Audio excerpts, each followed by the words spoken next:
Chapter 383. Sun King Anastrian's heart was bleeding. Prince Kale, that's heart was bleeding. The members of the Silvermoon Council, who were usually high and mighty, all lowered their heads. Not only that, but almost every elf in the magnificent palace lowered their prideful heads. The allied forces of the orcs and trolls had already killed their way to the great Silvermoon city. The magic defense system that they were so proud of was once again broken by a warlock named Gul'dan. Looking into the distance, the Sun King's crow's feet were already dripping with tears.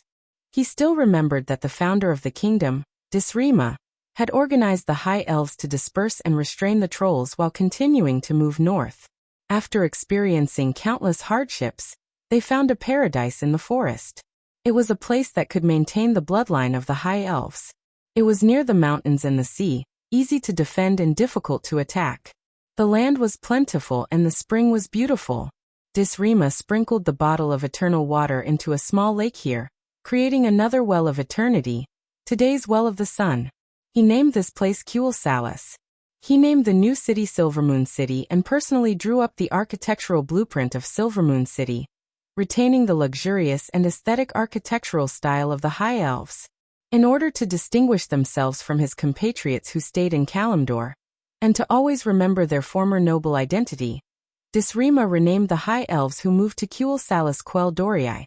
High Elves implying that we are no longer the nobles of the lower races, but have higher intelligence and have since broken away from the Kadorii clan that their ancestors used for generations. Before Silvermoon City was completely completed, the High Elves who had obtained a new life couldn't wait to support Disrima as king. Yes, they needed a king, a strong person who could control the overall situation.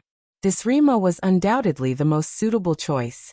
He was brave, decisive, ambitious, tolerant, yet cunning, agile, cold, and proud.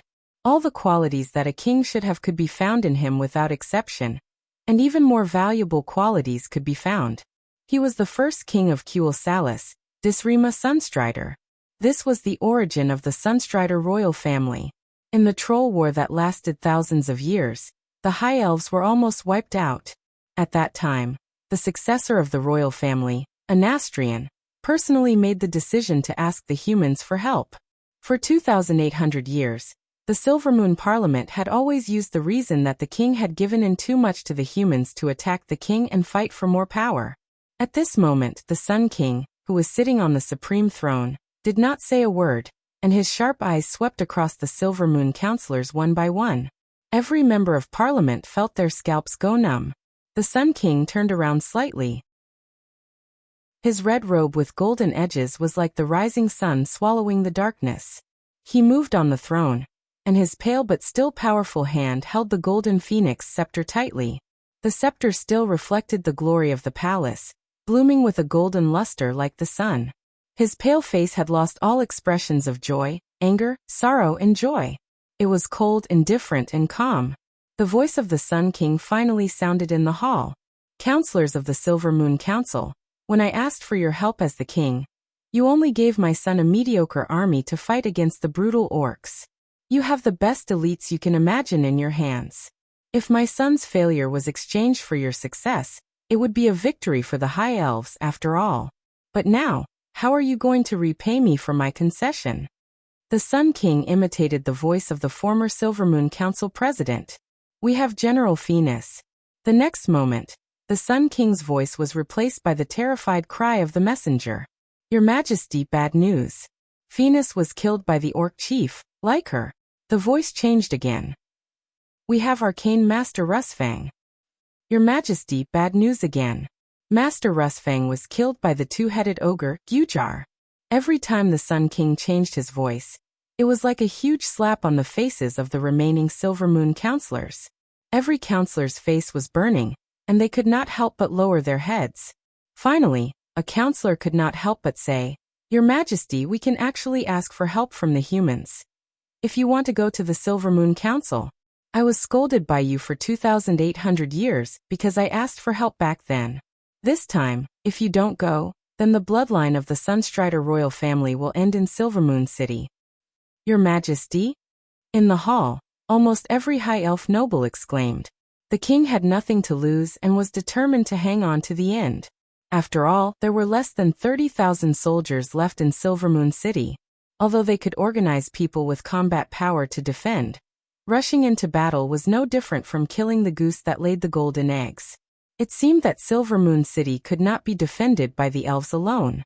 If Silvermoon City was breached, no one would have a good ending. They would definitely not be able to return to the Kalimdor continent. There would be no place for the high elves on this continent that was full of smoke and flames of war. Cold sweat soaked the backs of all the counselors. No. Your Majesty, please think carefully. The counselors shouted. The Sun King seemed to have lost his hearing. He sat on the throne like an ice sculpture, not saying a word.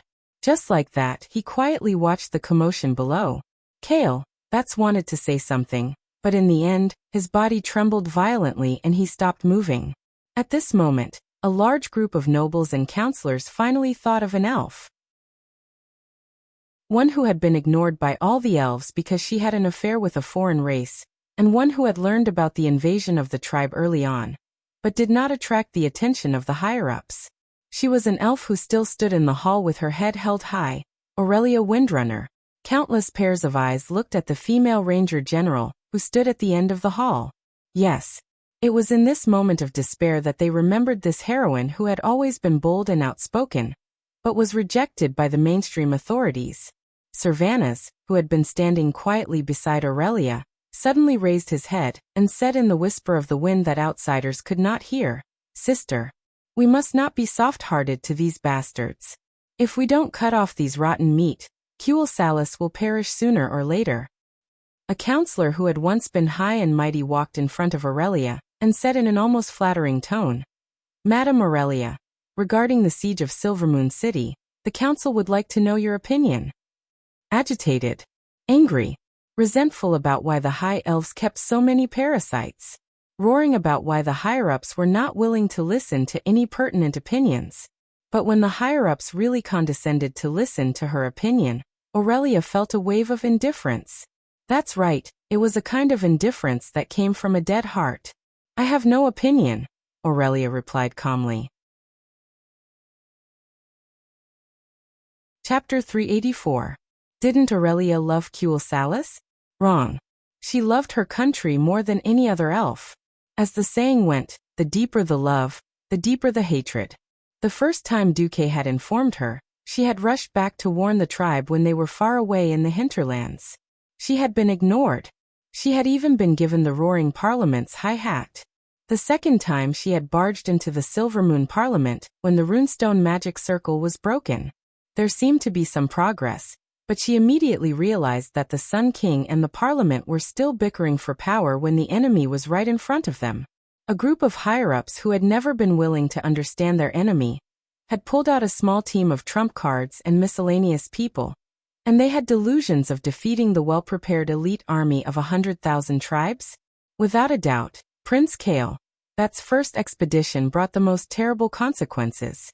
Then the Parliament tried to stand out, and with the goal of suppressing the royal family's party, they also didn't want to understand their enemy, so they went to deliver food to Orgrim and Zujin. The royal family's army of 25,000 was defeated, and less than 5,000 returned. The 40,000 Parliament's elite troops were all annihilated, and less than 400 returned.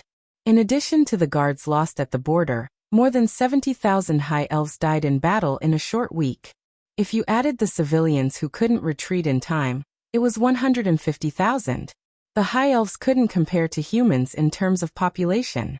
In contrast to their long lifespan, they had a low fertility rate. The high elves generally didn't like to raise their offspring too early. It wasn't unusual for a generation to occur every 1,000 years.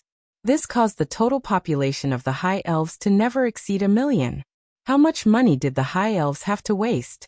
Aurelia had cried, begged, felt sad, and felt hopeless. Even though Duque had warned her time and time again that the higher-ups of Silvermoon City were a bunch of bastards who didn't care about the lives of the people and held each other back for power. Before experiencing all of this, Aurelia had always had a trace of hope and longing for the Sun King and the Parliament. Until this moment, the cruel reality showed her that there was no end to courting death. Countless wooden stakes were erected in the open space outside Silvermoon City, each with a dead elf stuck in it. Every 15 minutes outside the city, a group of elves would be beheaded by the cruel trolls as they wailed in despair. Aurelia finally gave up on the Sunstrider royal family and the Silvermoon Council. Unexpectedly, when they were at the end of their rope, this group of fellows, who were like rats trying to escape from a sinking ship, suddenly remembered Duque's army. The elite troops that had been waiting at the border since the beginning were strictly forbidden from entering. The reinforcements that Aurelia had pulled over at all costs. Aurelia's cold reply was a challenge to the hearts of the counselors. After playing the political game for thousands of years, these counselors had long since developed a way to deal with almost any situation. Agreeing was not the same as agreeing completely. He refused because the price was too low. He firmly refused because the price was ridiculously low. These counselors, who had spent their entire lives in the political game, were most afraid of encountering this kind of complete disregard. The other party refused to communicate with you, which in itself meant that there was no need to talk. It was only then that the counselors remembered that Duque had sent a liaison officer to Silverymoon City. They quickly gave up on Illyria, who was a tough nut to crack, and turned their attention to the diplomat who was just as young. Alucia Barov, the eldest daughter of the Alterac aristocrat Duke Barov's family, and the student of the Alliance's deputy commander, Gambler Marcus? This qualification would not be ignored in front of the king of any human kingdom. Only the arrogant elves would dare to leave her in the state guest house and ignore her for a full 10 days. The only problem was that this Miss Barov had the same shocking age as her master. She was only 16 years old this year.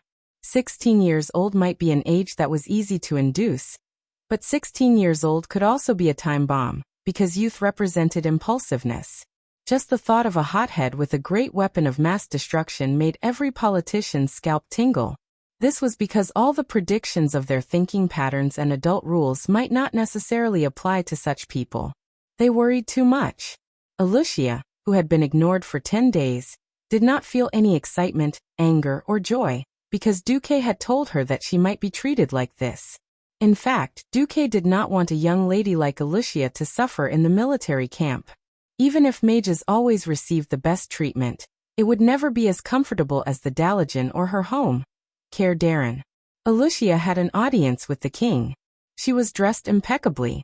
She had a head full of beautiful black hair, a perfectly fitted forehead ornament and necklace, and a set of elegant blue mage robes. She had the air of a quiet lady. Even the high elves, who were extremely picky about their clothes and appearance, could not find fault with Alucia at all. Alucia Barov, disciple of Grand Duke Marcus of Stormwind City, greets the Sun King and the counselors of the Silvermoon Council. The almost formal greeting did not reveal any information. The Sun King nodded. The Silvermoon Council has something to discuss with you. With that, he closed his eyes and remained motionless as if he had been hit by a petrifying spell. Councillor Moorlands was now the acting chairman. This high and mighty radiant moon mage bit the bullet and stepped out. He said to Alucia, "To be honest, Kuel Salis is currently in a bit of a predicament. The Silvermoon Council would like to express their gratitude to Grand Duke Marcus for taking the initiative to come to their aid. Now we would like to discuss if the Lordaeron Alliance is willing to start negotiations for new members." Alucia's first words almost choked Moorlands to death. "I can only represent the opinion of Grand Duke Marcus, not the Lordaeron Alliance. If you have something to discuss with the Alliance, I suggest that you look for the chief commander of the Alliance, Lord Lothar, or the most influential king in the Alliance, His Majesty Menethil." This was clearly making things difficult for them. Everyone knew that Lothar and King Menethil were fighting anxiously in the Silverpine Forest. They could barely take care of themselves. Who would care about Kuel Salis, who was far away and had given the Alliance enough face in the past? The only thing they could count on was Duque, the deputy commander of the Alliance, and his troops. The group of counselors was beaten to the point of vomiting blood by Alucia's Tai Chi. Moorlands had no choice but to ask, "What if the Silvermoon Council wishes to have a face-to-face formal meeting with Sir Marcus?" "Sure. But as the price for treating my teacher coldly, there must be an additional condition."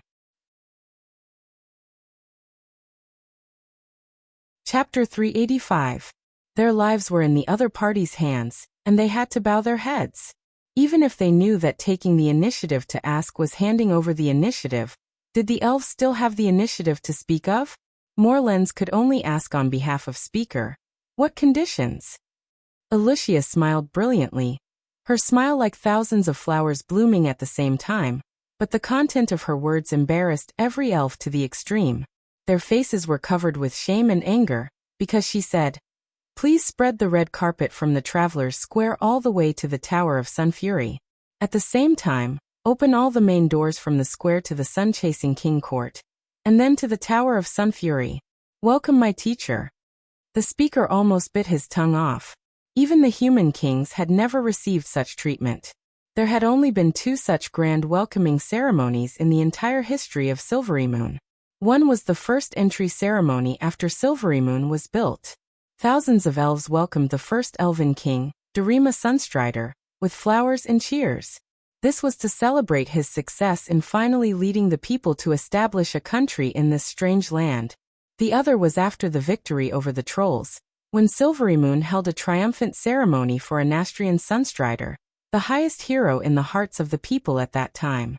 Such a grand welcoming ceremony. The proud elves would never hold such a grand ceremony for any outsider. Now that Alicia mentioned it, Morlens screamed on the spot. This is impossible. What right does Marcus have to enjoy such a grand treatment? Why? Teacher is the hero of the world of Azeroth who can kill the tribes the most. 50,000 in the Elven Forest. 100,000 in Stormwind City. 100,000 in the first Battle of Southshore. 100,000 in the Battle of Paladin. 100,000 in the second Battle of Southshore. 50,000 in the Battle of Earthy Highlands. A total of 500,000 tribes were kicked into hell by Teacher to repent for their sins. Isn't that enough? Alicia proudly raised her head. If she only gave people the feeling of a lady just now, now she was a high and mighty god overlooking all life. Admittedly, this battle record was more or less exaggerated. It was an indisputable fact that Duque personally commanded these battles as the Alliance's deputy commander, and it was not wrong to put the battle record on Duque's head. The enemy's enemy is my hero. Just based on the number of beasts killed, Duque was worthy of this courtesy. Morlens was speechless for a moment. After a long time he said, "The High Elves have never opened the gate of the Sunstrider Royal Court for a foreign hero." "Then there's nothing to talk about," Alicia said firmly. What she was doing was not the kind of, "Are you going to lower the price or not?" Like buying vegetables in the market. "If you don't bargain, I'll leave." It was obviously a pretentious negotiation method. Alicia responded to Morlens with a mocking sneer. She turned around elegantly, her long hair flying in the air in a beautiful arc. Then, without moving her shoulders, she strode out of the hall gracefully and firmly. Clean, efficient, and without any leeway. Chairman Morlens, who had been through countless negotiations, was dumbfounded. He really wanted to believe that Alicia was faking it.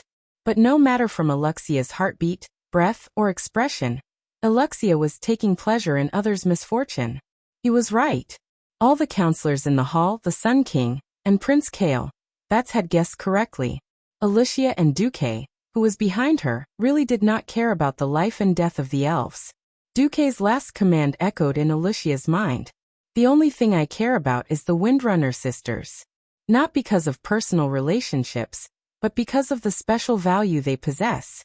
As for the elves, if they are still so arrogant and look down on others at the moment when their city is about to be destroyed, then let them drown with their ridiculous arrogance. What did the High Elves' extinction have to do with Alicia? After Duque announced that they could win this battle without the elves, Alicia was even more confident. This was not a political tactic, but a true sense of indifference. 1 step, 2 steps, 10 steps, 20 steps, with every step Alicia took, her light and graceful footsteps made the hearts of the counselors sink.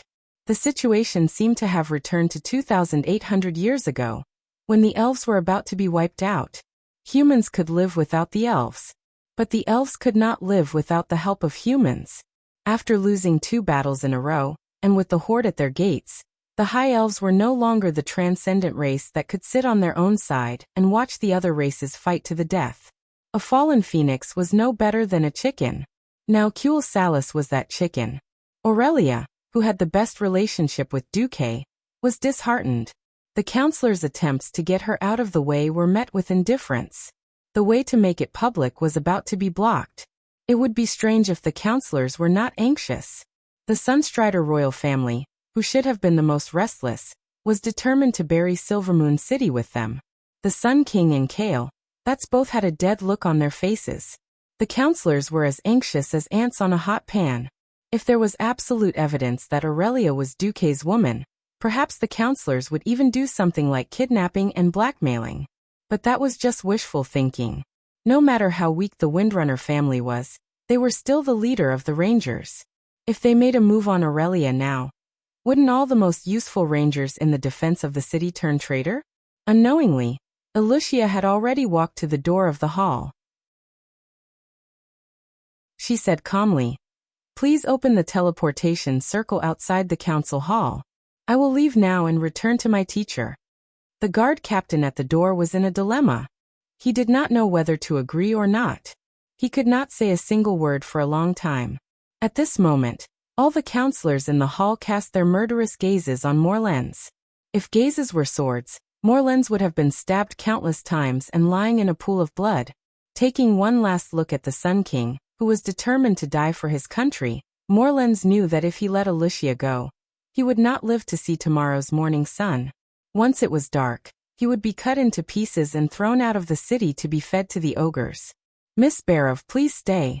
The Silvermoon Council is willing to initiate a motion to request the Sun King, a Nastrian Sunstrider, to agree to open the main gate of the Sunstrider court and welcome the arrival of the Alliance's hero, His Excellency Duke Marcus.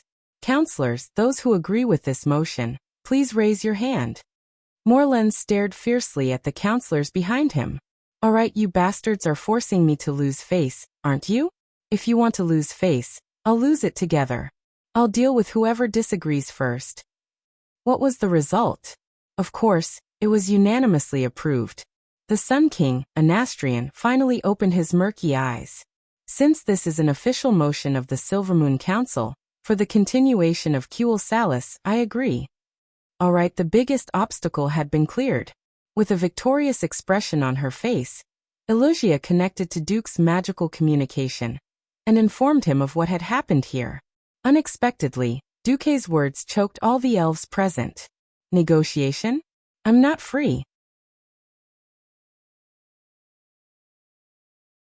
Chapter 386. Aren't you high elves so arrogant? Aren't you elves cold and aloof, like you're the best in the world and everyone owes you money? For Aurelia's sake, I've come all the way here, but I've been left outside your borders to eat dust. This feels so good. All right. You don't listen. You don't understand. You know but don't do it. You can't do it well. I sent you reinforcements, but you don't use them. You have to use your precious troops to send food. Are you King Sun King, and the Silvermoon Council courting death? As a transmigrator, Duque didn't have much resentment towards the High Elves.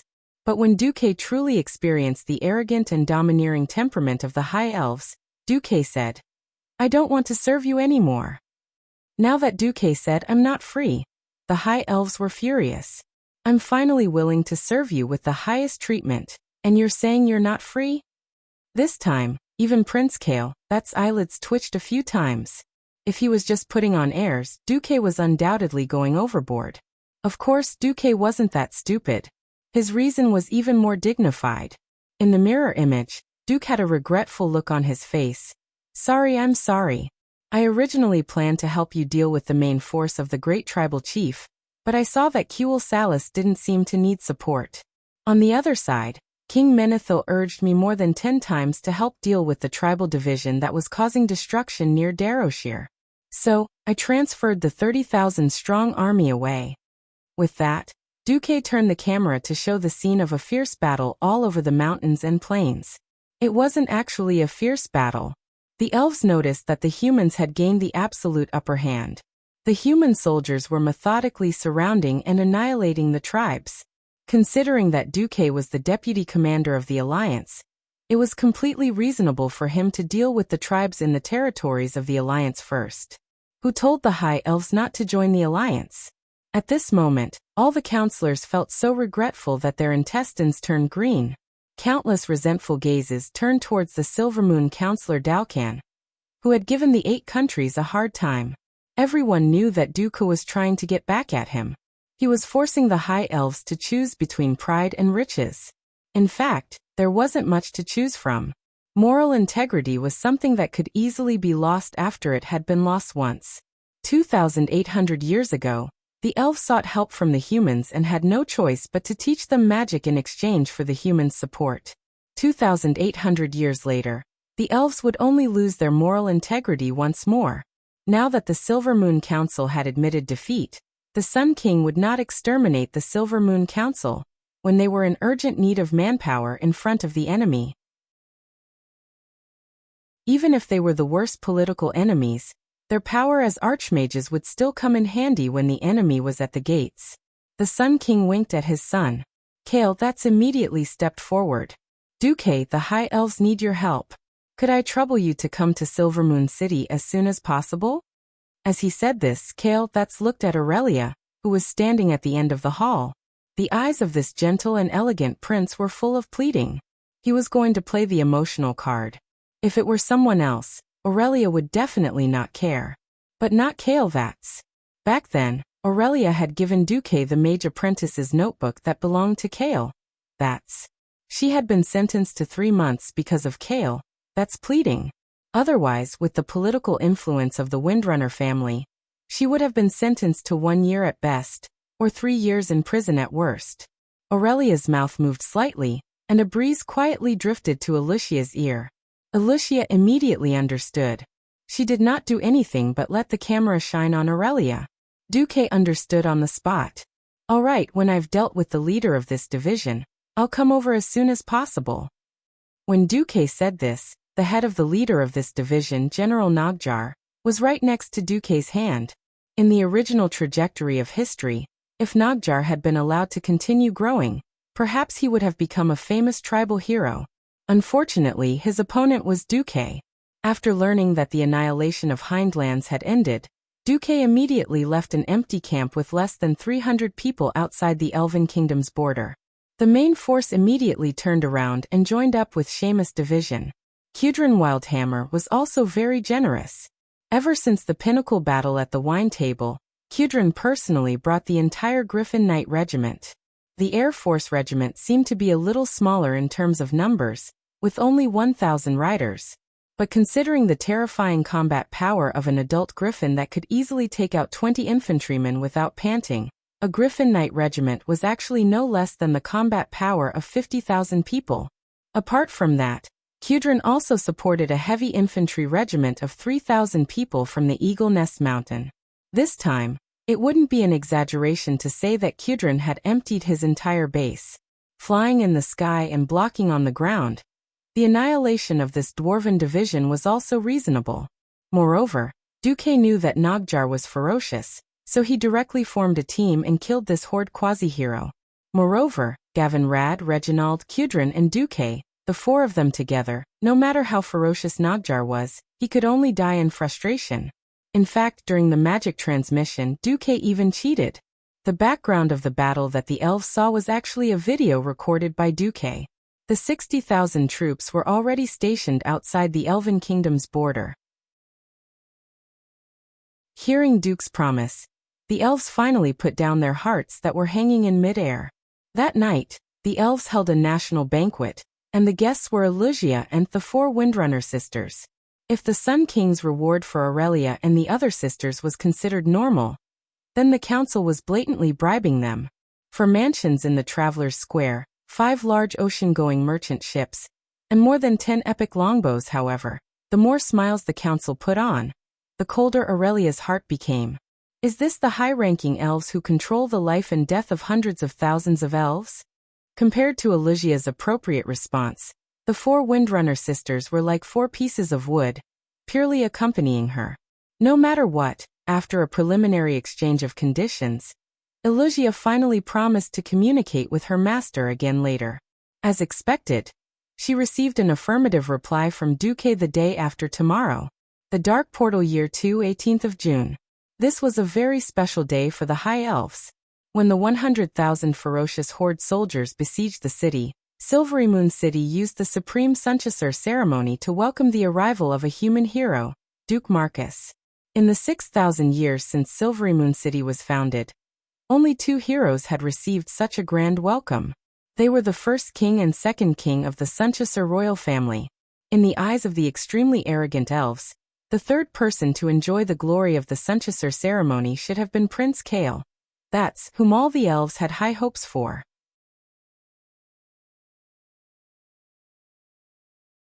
Chapter 387. It was a pity that their prince had been beaten like a dog by the tribe in the first battle. Even though the royal family and the Silvermoon Council spared no effort in publicizing Duke's glorious achievements, every elf with a brain knew that the High Elves had failed once again, and had no choice but to seek help from the humans. Rather than saying that this was a grand welcoming ceremony for a hero, it would be more accurate to say that 100,000 elves had no choice but to witness the noble High Elves being nailed to the pillar of shame once again. The only difference was that this wasn't a humiliating surrender ceremony, but a welcoming ceremony in the name of an ally. The Sun King and the Silvermoon Council only had one last fig leaf left. They had no choice but to urgently need this fig leaf. An army of 70,000 had been destroyed, and 90% of their land had fallen. Even the most optimistic elves did not dare to hope that the High Elves could survive this crisis alone. The panicking citizens needed confidence. The despairing and suffering soldiers needed hope. These were all things that the Sun King and the Silvermoon Council could not give to their citizens and soldiers. Duke, the most powerful orc killer in Azeroth's history, the culprit behind the deaths of 500,000 orcs. His appearance was undoubtedly a boost to the morale of the Kuel Salis elves, who were on the brink of hell. Hence, Duke's arrival had undoubtedly left the elves in a dilemma. Happiness, humiliation, unease, warmth. All sorts of emotions were running through them. At 10 in the morning, the vast Travelers' Square was already tightly surrounded by elven commoners. When their king and parliament couldn't provide them with a sense of security, it was part of their survival instinct to look for a new life-saving straw. If something happened to Duke and he could not come, or if the teleportation portal was disrupted, causing the promised reinforcements to not be able to come, the elven citizens would undoubtedly sink into a deeper despair and fear. Fortunately, Duke did not stand them up. At 10 sharp, in the middle of the square, a huge circular teleportation portal that was 5 stories tall opened. Under the illumination of the sparkling arcane energy, 10 Morning Star elven wizards in uniform rapidly helped to stabilize the portal. Under the gaze of 100,000 pairs of eyes, a rare sight in Silvery Moon appeared on the other side of the portal, followed by the orderly and rhythmic sound of hooves. Huge and pure white warhorses seemed to be performing dressage, taking rhythmic steps as they stepped out of the portal. The first thing that entered the elven citizens' sight were 12 human knights in shining armor. It was clearly the Storm Kingdom's knight armor with a silver base and blue edges. Unexpectedly, the flags they held in their hands were in a mess, with all kinds of colors. At first, some ignorant citizens sneered softly. 2 seconds later, they exclaimed from the bottom of their hearts. The war flags were the war flags of the tribes. One of the war flags had the same symbol as the one used to besiege Silvermoon City. It was the war flag of the Blackrock tribe. Not only were there flags, but there were also a dozen huge orc heads frozen with ice magic. Banners written in the elven language were inserted into the ice, announcing the identities of these heads. Surprisingly, each of these heads belonged to a tribal chief. Among them, the most eye-catching were the words Head of the Great Tribal Chief Black Hand. That's right. That's right. These Alliance Knights were displaying the Alliance's achievements to the elves with the attitude of victors. They were displaying Duke's great achievements. Behind the 12 knights were the 12 Earth Wizards.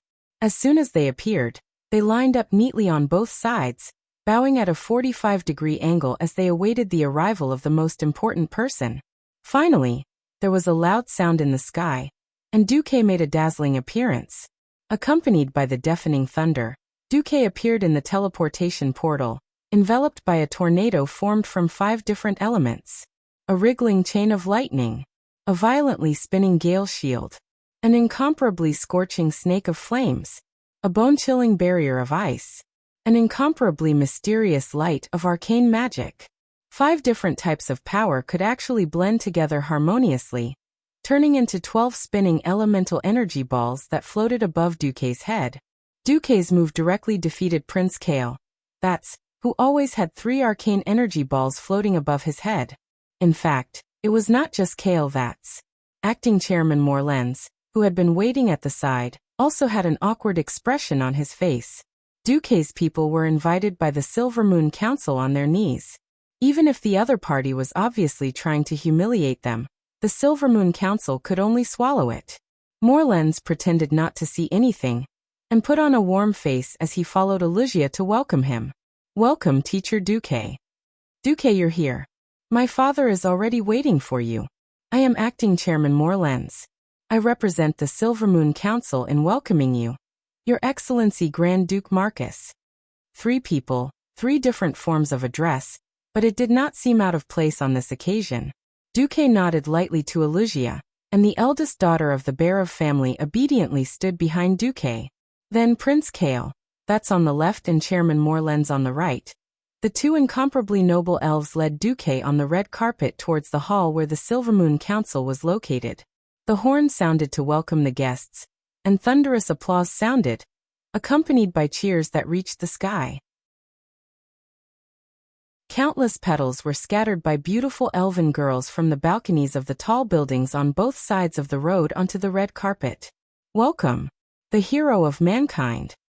Long live the beastman killer Duque. Kuel Salus is counting on you, Sir Marcus." No matter how much of the welcome was sincere, at least at this moment, Duque received the treatment he deserved. The arrogance of the high elves that had lingered in Silvermoon City for thousands of years seemed to have transformed into the red carpet used to welcome guests, and was ruthlessly stepped on by Duque. The corner of Duque's mouth curved into a sinister smile. "Silvermoon City, here I come. As the savior of the world. If you are willing to put down your pride, then I don't mind giving you some pointers. If you are so stubborn, then don't blame me for letting you die." Various aspects of the history of the world of Azeroth appeared in Duque's mind. It could be said that since the first opening of the Dark Portal, the history of the entire world was a history of war between the Alliance and the Horde. There might be a short period of peace, but most of the time it was a state of war. Only when a stronger enemy attacked, and when they could not fight against the foreign enemy alone, would these mortal enemies quickly resolve their conflict and turn to an alliance. In history, Orgrim's troops only circled the Long Song Forest once, and then left contentedly after setting up the Storm Altar, leaving the suffering trolls to deal with the elves alone. Now history had changed greatly. Without a doubt, the person who now controlled the fate of the High Elves was Duque. Walking on the red carpet, Duque clearly did not have a noble crown on his head. However, in the eyes of the elves, Duque was without a doubt an uncrowned king.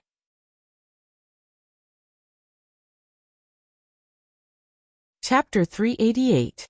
The Uncrowned King.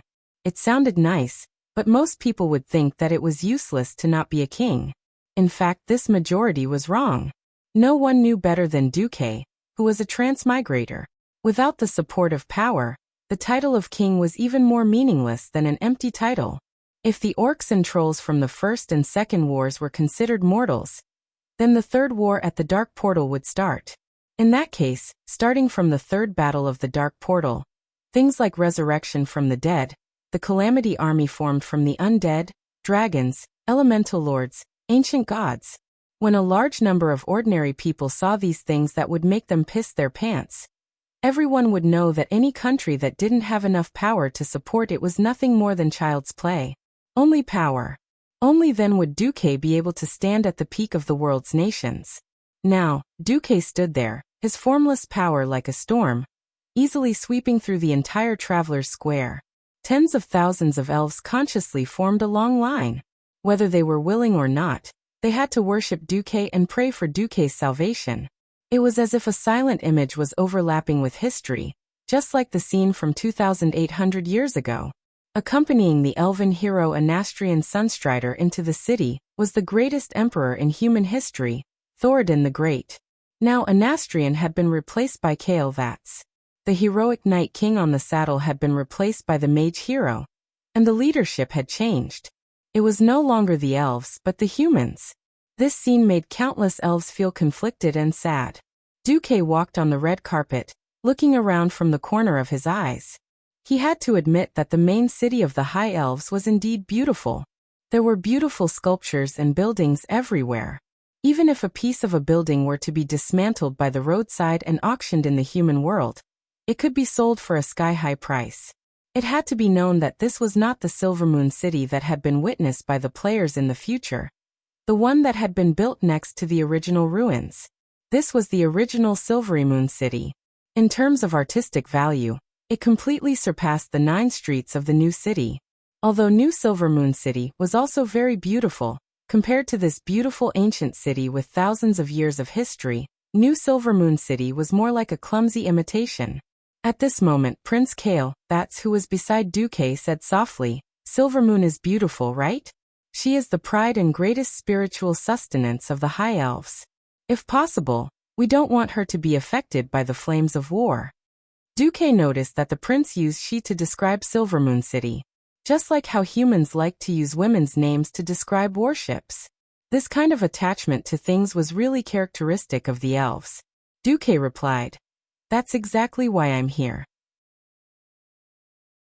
Kael'Vatz nodded and didn't say anything else. Before the negotiations reached the moment of signing, unforeseen events could still occur. The prince thought silently, as long as Duque doesn't ask for too much. The sound of drums and trumpets, as well as the noise, faded away with the end of the half-hour-long welcome ceremony. However, even though Duque's young and mysterious figure had disappeared from the entrance of the Parliament Hall, not a single elf citizen left. It was as if they were waiting for the final judgment, for the results of the negotiations. Everyone knew that the arrogance of the elves had long since angered the 7 human kingdoms, and the bronze-bearded dwarves of the Cosmodan kingdom. When the humans repeatedly asked for help, the Silvermoon Parliament had arrogantly ignored them. Now it was the High Elves' turn to face extinction. Would the humans still be willing to lend a helping hand? None of the elves knew. In the dazzling and glorious hall, the 1,024 magic lamps arranged in all directions illuminated the hall, as if it was daytime. Walking in it, one couldn't see a trace of shadow, giving people a majestic feeling as if they were walking in the temple of the sun god. The Sun King Anastrian Sunstrider, who was sitting on his throne above the 9 steps of stairs, finally stood up. He spread his arms, and his slightly aged majestic voice reverberated in the huge hall that was more than 10,000 square meters. "Welcome, the Grand Duke of Stormwind City, the Orc Killer, the hero of the humans and the great guardian candidate, Your Excellency Duke Marcus." For a king to formally call out Duque's title as the most awesome was undoubtedly a huge concession. It must be known that this kind of high-hatted greeting, when uttered by a ceremonial officer, and when uttered by a king, have 2 completely different meanings. Duque didn't want to provoke the elves any further. He bowed slightly so that his head was in a straight line with his back. He didn't lower his head, but purely expressed his respect for his elders. "Thank you, Your Majesty, the Breaking Dawn Archmage, the Terminator of the Troll War, and the great ruler of the elves, Sun King Anastrian Sunstrider." Duque's words made the high-ranking elves, who had been laughing dryly, calm down a little. "Your Excellency Marcus, may I ask if I'm talking to the Grand Duke of Stormwind City now? Or the Deputy Commander of the Rotterdam Alliance?" The Sun King's words had a deeper meaning in politics. Previously, in order to avoid provoking Kuel Salus, Duque could only approach the border of the elves in the name of the Grand Duke and his private army.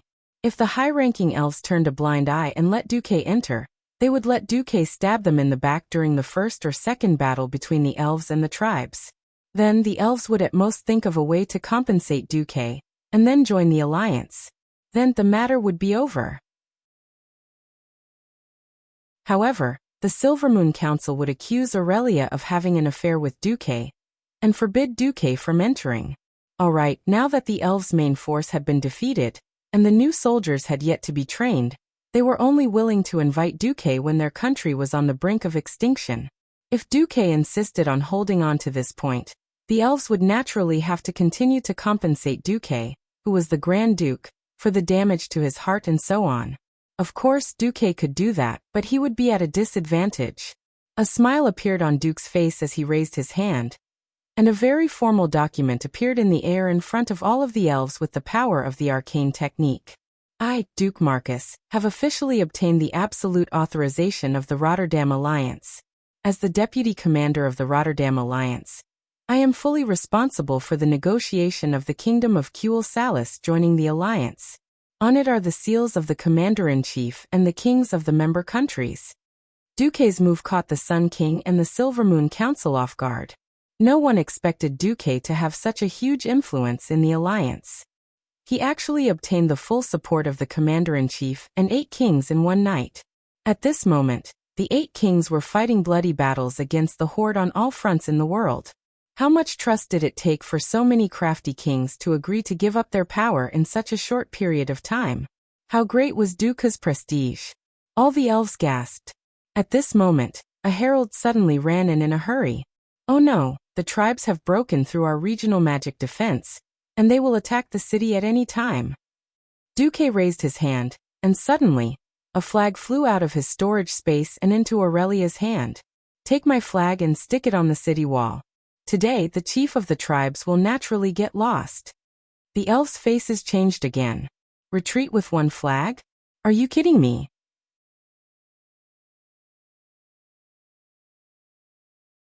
Chapter 389. If someone else dared to do such a thing in front of a group of high-level elves, it would be enough to say that the High Elves were a superior race and a nation of etiquette if they didn't burn him to death with magic fire on the spot. At first, the reaction of all the elves was that it was ridiculous. In other words, the humans thought that Duque was showing off. Not just any show-off, but a show that was courting death. A war flag could force back a horde army of 100,000? Wasn't he afraid of being struck by lightning for showing off so much? Several counselors were about to mock him, but all of them swallowed their words. Why? The name of a human. The shadow of a tree. Even if every counselor didn't like Duque, no one dared to deny Duque's achievements. There were many elves living in the human world, and the impact of the war had already spread to every country and city on the Lordaeron continent. There were a lot of orc heads on display outside more than one town. Duque's achievements were real. What if Duque's reputation was really so terrible that he could scare away the orcs with just a war flag? The elven counselors had to swallow their words and wait for the development of the situation. Duque looked at Aurelia. Aurelia also stared at Duque. This beautiful and smart elven ranger general certainly knew what Duque wanted. Duque used his wisdom to foresee a shameless and despicable power struggle. He also foresaw that this power struggle at the cost of the lives of the High Elves was destined to break Aurelia's heart. However, he still did his best to accompany her in her efforts, waiting for that 1 in a million chance of the high-level elf's brilliance. She didn't wait for that elven hope. She made things so difficult for Duque, made Duque do so much, and now it was time for her to give Duque an answer. Was she willing to use her transfer as the price in exchange for Duque's help to the High Elves for the last time? She gently closed her eyes and pondered for 2 seconds. When Aurelia's beautiful eyes appeared in front of everyone again, they were no longer confused, but incomparably determined. Aurelia Windrunner's clear and melodious voice resounded in the hall. According to His Excellency Duke Marcus' request, I will unfurl this flag and raise it high. Then I will ride on a chocobo and cross half of Silverymoon to the top of the outer walls. I will plant this flag there, and see how the horde will react. Who agrees and who objects? Her mellow voice was filled with determination. In fact, this was Aurelia's final, tearful accusation against the vermin of the country and the useless people in high positions. That's right. As long as any of you still have a bit of backbone, then step forward and use the elves' methods to solve the elves' crisis. If all of you are useless trash, then don't blame me for hiring an outsider. Who agreed? Who objected? She said it lightly, but no one dared to say anything. Everyone knew that if Duque succeeded, then Duque would become an undying legend in the history of Azeroth. At the same time, it would be a huge blow to the reputation of the Kuel Salis royal family and the parliament. But in a crisis like this where the army was pressing down on the city, One wrong word could mean the end of one's political career, and even one's life. The counselors who would speak eloquently in this hall almost every time were all mute. After Aurelia finished speaking, she waited for a full 10 seconds. Her gaze swept from left to right, from top to bottom, back and forth between the counselors and the Sunstrider father and son. When she found that no one dared to meet her gaze, Aurelia's face revealed a sad but resolute smile. That means no one is against it? Then I'm leaving. I'm leaving. Not only did this mean that she would step out of the hall and run to the top of the city wall, it also meant that she, the Ranger General who had been loyal to quell the loss for thousands of years, the heroine of the High Elves, would forever leave the people she once loved, her country, with disappointment and sorrow. Prince Kale, was deeply hurt by this scene. He almost instinctively raised his right hand, as if he wanted to ask Aurelia to stay, but he still put down his hand dejectedly. After seeing the prince's action, Aurelia opened her mouth slightly, as if she wanted to say something, but in the end, she didn't say a word. She turned around and walked away. Tisk. Illyria wasn't the only one. Servanas, who was also a ranger general, also turned around and left with her sister. However, what she left behind for the counselors was the back of her head, which was even more rebellious. Time in the hall seemed to freeze. No one spoke, because everyone was waiting for the result. In the end, a shocking legend would be born. Or would it create a joke that would be laughed at for 10,000 years? Every high-ranking person was looking forward to it. Aurelia strode out of the hall, and her third and fourth sisters immediately came up to her. Let's go. A certain braggart claimed that he could scare off Orgrim with a flag. Let's go and see. Without hesitation, the four Windrunner sisters flew up to their mounts. Under the watchful eyes of the crowd, they unfurled Duque's huge blue storm emblem flag. Compared to Silvermoon City, which had red and gold as its base color, this refreshing blue was so out of place. It was so abrupt and glaring. Moreover, an elven ranger general was holding up a human noble's flag. What did this mean? The moment the flag fluttered in the wind, Aurelia truly received the attention of the crowd. Suspicion, panic, unease, questioning, complaints, anger. Almost all the emotions gathered on Aurelia's face. Her arm was firm and strong, as if she had pulled a bow millions of times. Her body was as firm as a pine tree. She was not afraid of the rumors or the attacks of hostility. However, on her beautiful face, 2 drops of tears rolled down. Yes, these are the last 2 drops of tears that I, Aurelia Windrunner, shed for my beloved country. Through the long street, through the square, ignoring the bewildered citizens and the guards who tried to stop her, Aurelia finally arrived at the top of Silvermoon City's main gate. In her field of vision, a mixed army of tens of thousands of tribes and trolls had long been prepared to attack the city. Over 1,000 huge and crude catapults were lined up in a row. The orc laborers panted heavily, carrying heavy sandbags on their backs, ready to fill up all obstacles on the siege road, with sandbags or their corpses. The heavily armed orc warriors roared restlessly, and the even more cruel trolls continued to slaughter the elven captives before the battle began, carrying out the last blood sacrifice before the battle. However, when Aurelia rushed up to stand on the top of the city wall, she suddenly stirred up strong gusts of wind behind her, condensing the hurricane into a huge battle bow. After she shot out Duque's storm flag, half of the battlefield below fell silent. 500 meters away, the azure storm flag that was stuck in the ground fluttered in the wind. Every orc who saw this flag was in an uproar. There was no longer that fierce and unparalleled aura, but instead an indescribable panic.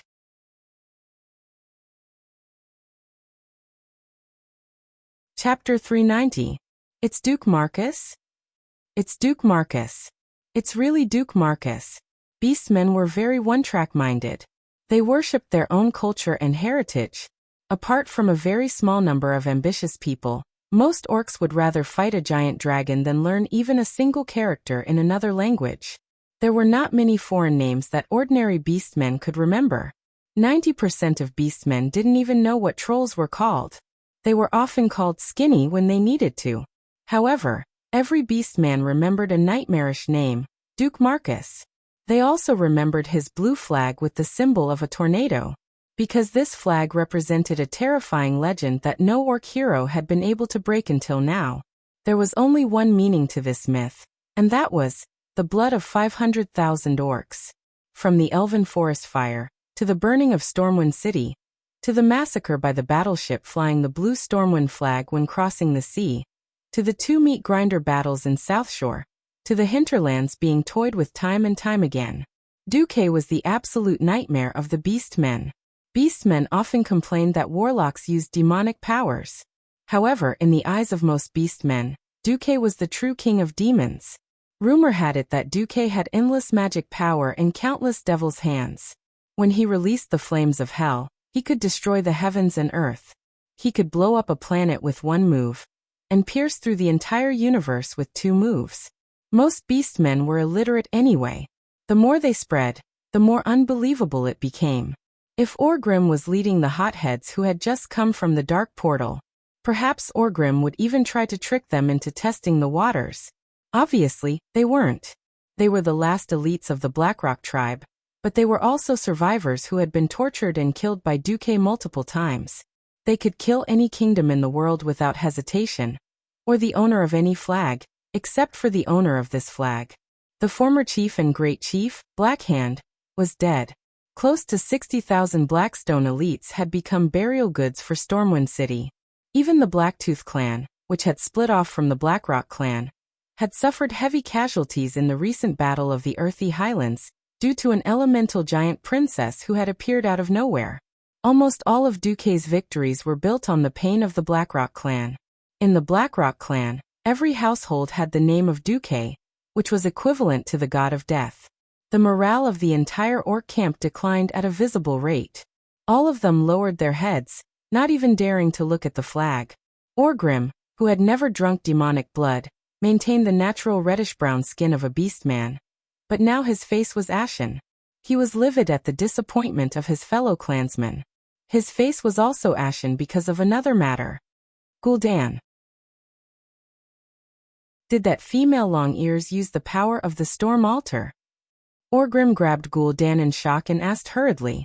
Gul'dan glanced at him, then lowered his head and replied, "Correct."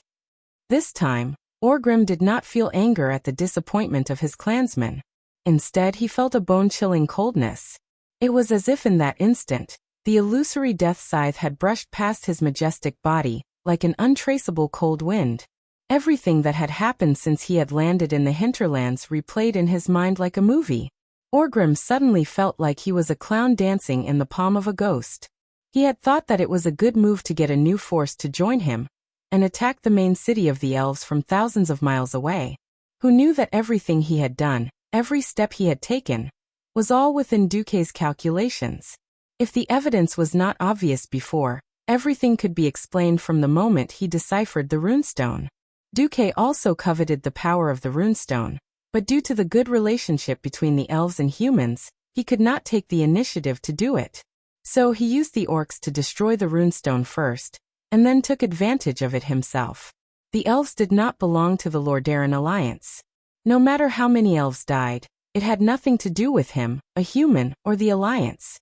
So he could watch coldly from the perspective of a bystander as hundreds of thousands of elves were slaughtered by the allied forces of the orcs and the trolls, until the elves could not take it anymore and gave in.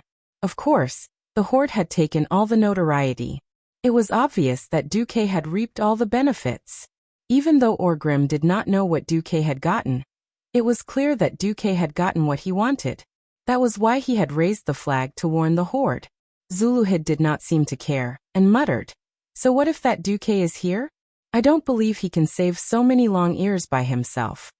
"Humph," Orgrim snorted coldly. "Duke Marcus has nothing to do with the holy power that his monarch believes in. He can even burn down the main city of his own country. Why can't he burn down the city of the Long-Ears when the horde attacks this one? And let us be buried with the Long-Ears." If he could be so cruel to himself, he would definitely be even more cruel to others. This logic seemed to be accurate. It was a pity that Orgrim would never know that Duque's origins had nothing to do with Stormwind City. Orgrim felt bitter. The great chief hesitated. With regards to Duke's defensive skills, Orgrim definitely had a deep understanding of them. The cries of his compatriots who had died under the three-dimensional attacks seemed to echo in Orgrim's ears. If Orgrim had the Horde's army at hand, he would have a steady stream of orc reinforcements with the Dark Portal's supply line at his back. Perhaps Orgrim really did not believe it, and wanted to fight Duque. No matter what, destroying a race's capital was still something that boosted the morale of the race. That was under the premise that Duque did not interfere. But now, the situation had changed drastically. Originally, Orgrim thought that even if Grom Hellscream's main force could not take down the capital of the strongest human kingdom, Lordaeron, they would still be able to deal a heavy blow to the allied forces. Who would have thought that Grom's assault would be destroyed by a new flaming weapon invented by Duque? He only found out about this after he promised Zujin to attack the elves and stepped into the Longsong forest.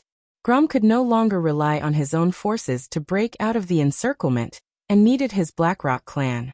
He did not have the capital to waste any more time here. Moreover, Duque's personality was one that would bite off a piece of flesh from you even if he suffered heavy losses. This gave Orgrim a headache the most. With all these factors in mind, Orgrim believed that retreating was the only option. He would never have thought that if he really wanted to fight, Silverymoon would not be able to withstand it. Inform Zujin.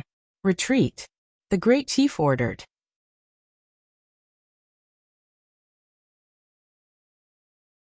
Chapter 391. The ear-piercing sound of metal clanging rang out.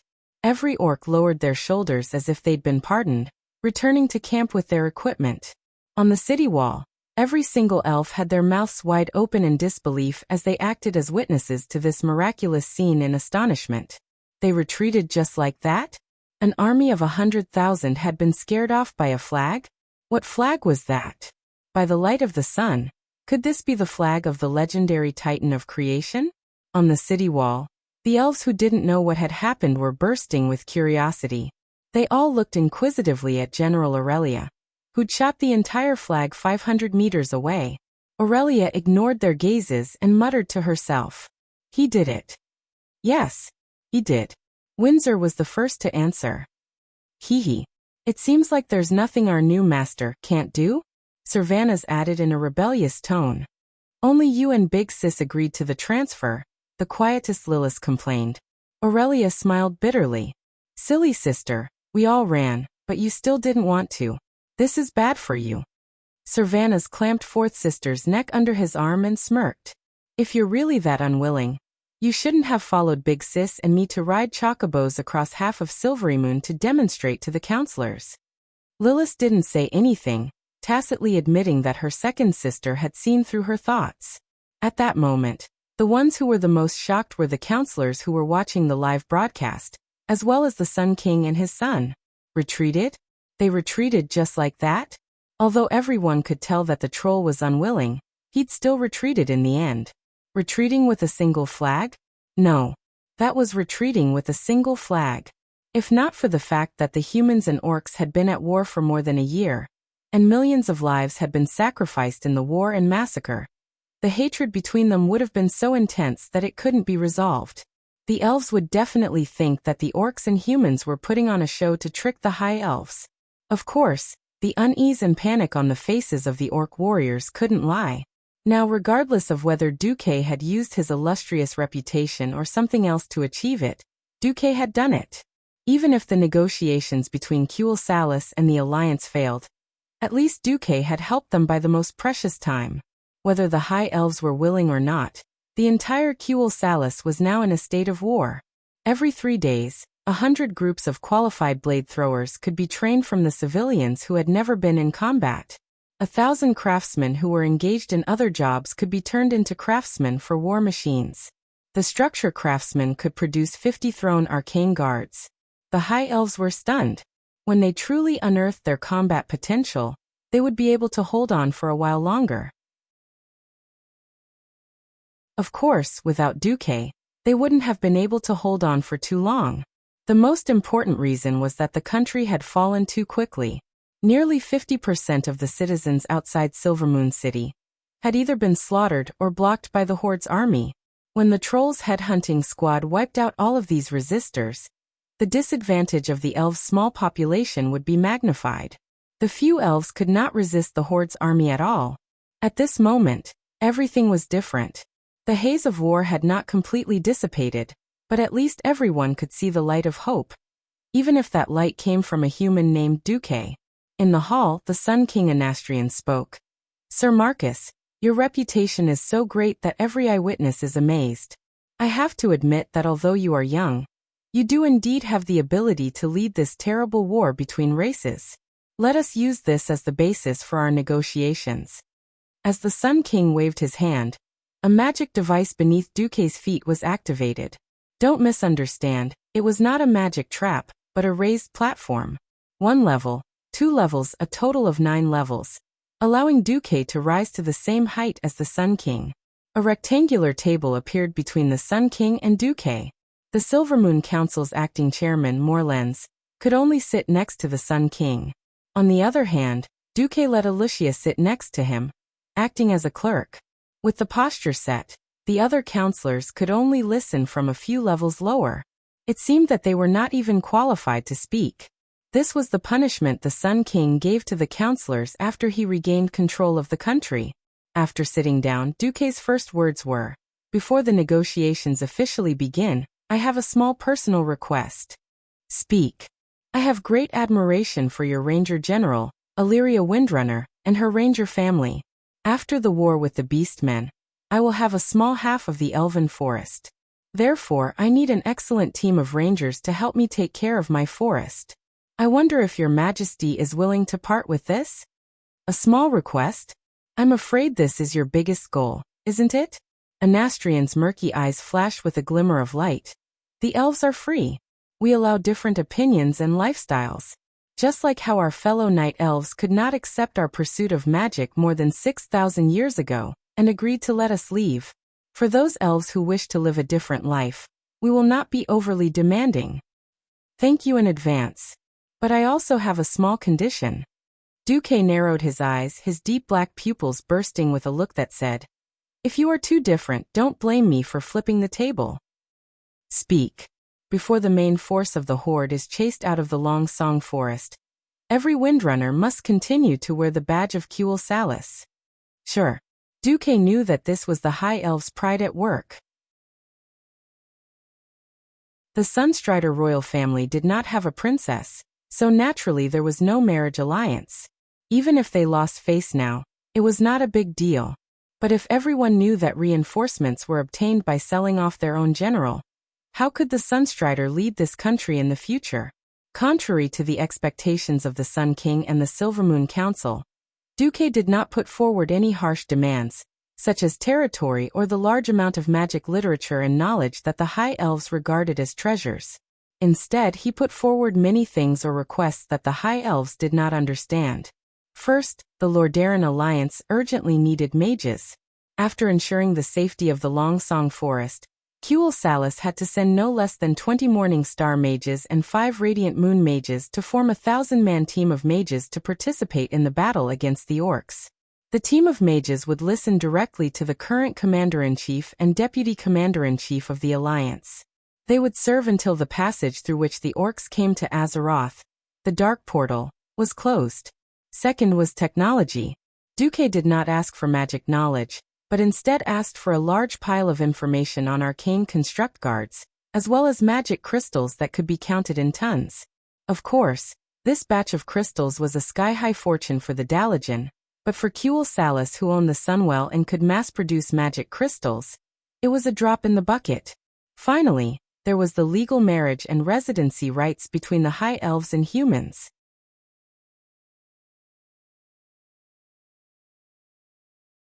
Chapter 392. The other counselors couldn't understand it. The old and wise Sun King understood most of it. First of all, for both public and private reasons, there seemed to be nothing wrong with mobilizing the mages. To quote Kuel Salis, "You can't possibly let Prince Kale. That's work for you, Duque, right?" Sun King immediately knew that the people Duque had taken away were all members of the Silvermoon Council. There were mages on the Alliance's side, mages on the Horde's side, and also mysterious and evil sorcerers. No one could guarantee that no one would die in battle. When more counselors died, the Sun King would naturally have a way to fill the vacancies. At that time, the parliament would definitely not be a monolithic block, and there would be great opportunities. Secondly, there were the magic crystals. Duque, of course, said that it was to make up for the consumption of the Alliance's mages in the magic war. But as for how to distribute the magic, the commander was the king of warriors, Lothar, who only knew a little about magic. Wasn't it up to Duque, who was in charge of magic in the Alliance? Finally, there was the right to marry. On the surface, it looked like Duque was doing this for his own selfish reasons. He might have a chance to marry Aurelia. However, the Sun King felt that it was not that simple. The High Elves used to boast that their bloodline was nobler than the other races, and they were not allowed to marry openly. Most of the time, they only allowed those who wanted to marry a foreign race to leave their own race. Now that Duque had broken this restriction, there must be a deeper meaning behind it. However, it was not something that the Sun King could understand. In any case, Duque didn't make things difficult for the elves on the core issue that the elves were most concerned about. This was already Duque being merciful. After all, the aid from the Alliance was specified within a limited time, the leaders of both sides officially signed. That night, the Sunstrider royal family eagerly announced their decision to join the Alliance to all their citizens, as well as all the terms transparently and openly. Duque even swore to the elven citizens that the Alliance had not made any unreasonable demands. That was all. Well, his personal request was actually more important. From Duque's point of view, the Windrunner family was worth more than all of Kuel Salis. The tribe did not attack that night, so the Sun King decided to take advantage of this rare free time to hold a small party to celebrate joining the Alliance. Small only referred to the number of participants. The specifications were still off the charts. Almost all the big shots in Silvermoon City had come. Melodious music, psychedelic lighting, and especially elf-style sweet wine. In particular, when the marquises and duchesses deliberately showed off their curvaceous bodies in front of Duque, Duque deeply understood why people said that the upper class of the High Elves was rather decadent. But then again, looking at the rosy cheeks, the delicate lips, the plump snow-white skin, and the towering twin peaks, Duke almost couldn't hold them in. Dear host, these females are very much in line with your aesthetic standards, but for the sake of your safety and integrity, I must inform you that the 4 female High Elves with the surname Windrunner are watching you in a special way. Shut up. After bickering with the system elf in his own mental world, Duque saw Kale. That's coming over. Oh, that's rare. Duke, I thought you worked so hard to get father to approve the intermarriage because you wanted to get some benefits for yourself? Kale, Bats and Duke didn't have any irreconcilable conflicts. It should be said that they didn't have any conflicts at all, so they were still considered friends in private. Duque raised his exquisite crystal wine glass. All right, I admit that the beauties of the High Elves are definitely the most unique scenery I've seen in my life.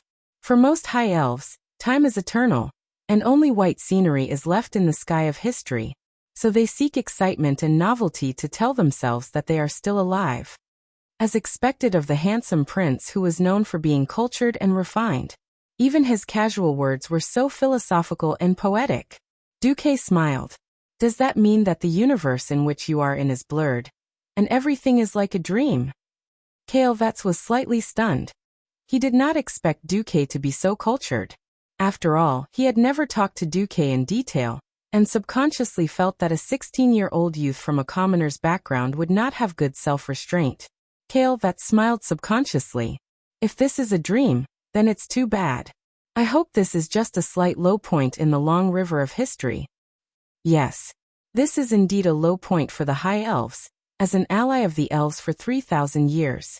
And as a good friend of yours, Kale, Vats, I should do my part to help you and the High Elves rise again. Duque rarely boasted like this. Coupled with Duque's shocking achievements, this kind of empty promise seemed extra tempting. Kale, Vats was unusually clear-headed. Although I can't wait to see your heroism, Duque, before that, we have to at least wait for a new batch of soldiers to be trained. It's fine. In 5 days at most, our armies will be able to converge, and then we can hunt together, Duque said mysteriously. There were some things that could not be said openly. Kale, That was not sure what Duque had prepared. But one thing was certain, and that was that Duque had found the Sunstrider royal family, and not the Silvermoon Council as a partner. Finally getting rid of the wild bees and butterflies, it did not take Duque long to find Aurelia, who was drinking alone on a balcony not far from the banquet hall. Her gorgeous long golden hair fluttered gently in the night wind. Her exquisite and flawless facial features were like a perfect work of art. Under her thin eyelashes, the pair of green eyes that he had just glimpsed were closed, but one could still feel the charm that sucked people in. From a distance, her body was so slender that it seemed like porcelain that would shatter at a touch.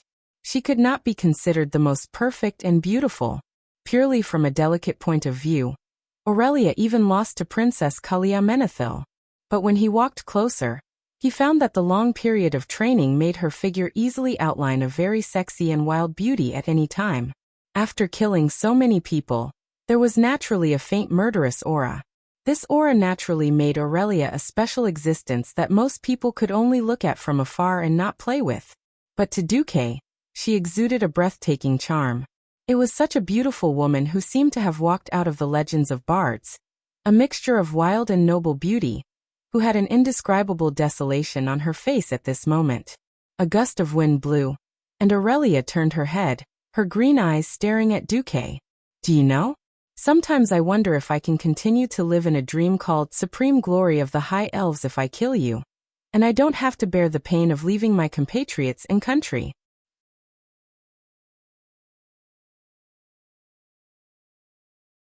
Chapter 393. Kill me, and I'll resurrect too. Duque thought quietly in his heart. Duque sighed softly. The world has changed. If I don't open my eyes, I'll only fall into the deepest despair the moment I wake up. It's not too late, Aurelia. You can still regret it. Regret what? Regret that I didn't see the Silvermoon Council's true colors earlier? Or regret that I served you? What a joke. I, Aurelia Windrunner, never regret what I do. Illyria wasn't wearing her ranger uniform. She was only wearing a pure white evening dress. On the surface, she looked like a gentle and pleasant beauty, but in reality, she was a heroine as fierce as a storm. At some point, Aurelia was already leaning on Duque's shoulder, who was wearing a blue and white evening gown. Because Duque had grown taller, Aurelia was now slightly lower than Duque's head. She snuggled up to Duque, and even when Duque consciously hugged her waist, she didn't feel uncomfortable at all. It was as harmonious as a perfect painting. Duque said lightly, "It's good that you don't regret it. Little rascal, not regretting it doesn't mean you're not sad or in pain." After a pause, Aurelia continued, "Don't move, just let me lean on you for a while." Okay. The two snuggled up to each other, enjoying the warmth from each other and the warm feeling of their souls merging. After an unknown period of time. Hey, Duque, what will happen to Azeroth in the future? Duque looked up at the starry sky with a deep expression. His gaze seemed to have transcended the void, transcended history, and arrived at a certain node in the future. Duque's voice was ethereal and dreamy. The Burning Legion has made a move again. Even if I don't want to admit it, beating Sargeras into the bottomless abyss isn't the end. In 5 years at the earliest, or 10 years at the latest, the Burning Legion will definitely make a bigger move. At that time, we might need all the races to work together to get through this. Aurelia's whole body trembled, and the 3 beautiful figures who had been eavesdropping on the tree not far away also trembled. The Windrunner sisters recalled all of Duque's miracles. That kind of prophecy of the highest level, like a charlatan, gave each of them a strange premonition. It was as if their fates would be tightly linked to Duque's future. He gently stroked Aurelia's soft golden hair. But before that, I promise you that I will make the culprit behind the massacre of the High Elves, Zujin, pay the most tragic price. At that moment, Duque felt Aurelia's fingers tighten around him. Those fingers that looked like tender white jade suddenly turned into the sharpest dragon's claws. The great force that came from those fingers made Duque's shoulder feel a little pain. "I'm sorry." Aurelia suddenly came to her senses and apologized. "It's okay." Duque silently added the fitness option to his growth plan. "Should I get a battle mage subclass?" Almost at the same time, Zujin, who was in the tribe's main camp, felt his mind go blank. The tribe has done enough for the trolls. Now it's time for the trolls to fulfill their promise and serve the tribe. I need the trolls to obey orders and follow us to attack the humans' capital. Zujin thought that he was hearing things.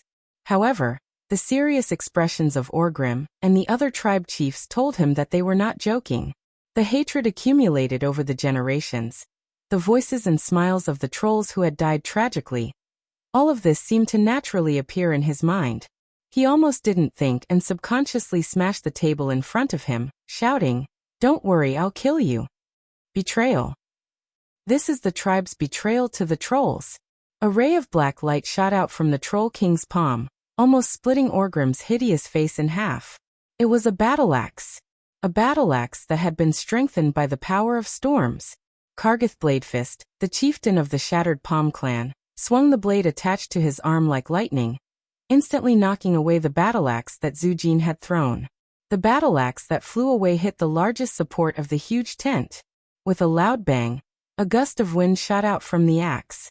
Under the impact of the wind, the huge tent that was made of animal skin was torn into pieces by the huge force, flying everywhere in an instant. The turbulence caused by the wind instantly sent a few of the personal guards stationed near the chieftain's tent flying. One of them even crashed into a huge stone pillar beside the tent, almost causing him to cry out in pain. However, the loyal personal guard did not have the time to complain. He ignored the pain in his back that felt like all the bones in his body had been broken, and crawled up from the ground. As he rushed towards the tent, he shouted, "Enemy attack!" The chieftain's tent was attacked. In less than a second, the entire tribe's camp was in an uproar. "It's okay. Calm down. All of you calm down." Orgrim's thunderous roar temporarily calmed the crowd down. When the gigantic tent collapsed, revealing the panting Zujin and the cold-looking Kargath, who had raised the sharp blade in his arm, all of them realized that the trolls and the horde seemed to have fallen apart. Zujin was not alone. Besides Zujin, there were also a few chieftains from different clans. It would not be an exaggeration to say that Zujin was a small chieftain of the tribe. When Zujin got into a fighting stance, they naturally took out their weapons. Originally, the beastmen and trolls had already set up camp together, and there were no fences separating them. Now that there was such a sudden turn of events, everyone was dumbfounded. They picked up their weapons, not knowing whether they should attack or not. "Orgrim, you liar! We agreed to conquer the entire world together. The beastmen wanted the plains and mountains, and the trolls wanted all the forests." Zujin excitedly waved his long and powerful arms, roaring loudly. "The tribe did not lie to you. This is our final goal. However, in the contract, we wrote that the tribe will help you defeat the main forces of the High Elves, and the trolls will take their final revenge.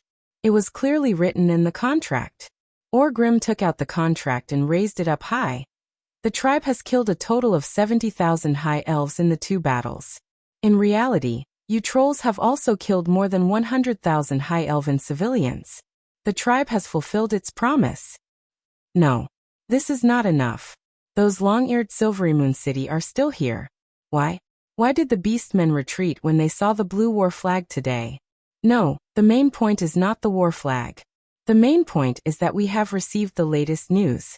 The tribe's other army of 200,000 beastmen has been obstructed and surrounded in the Silvery Pine Forest. We need to quickly conquer the capital of a human kingdom, reduce the pressure on them, and rescue them." Orgrim tried to cover up everything by saying that it was a strategic need. From a strategic point of view, Orgrim's choice was undoubtedly correct.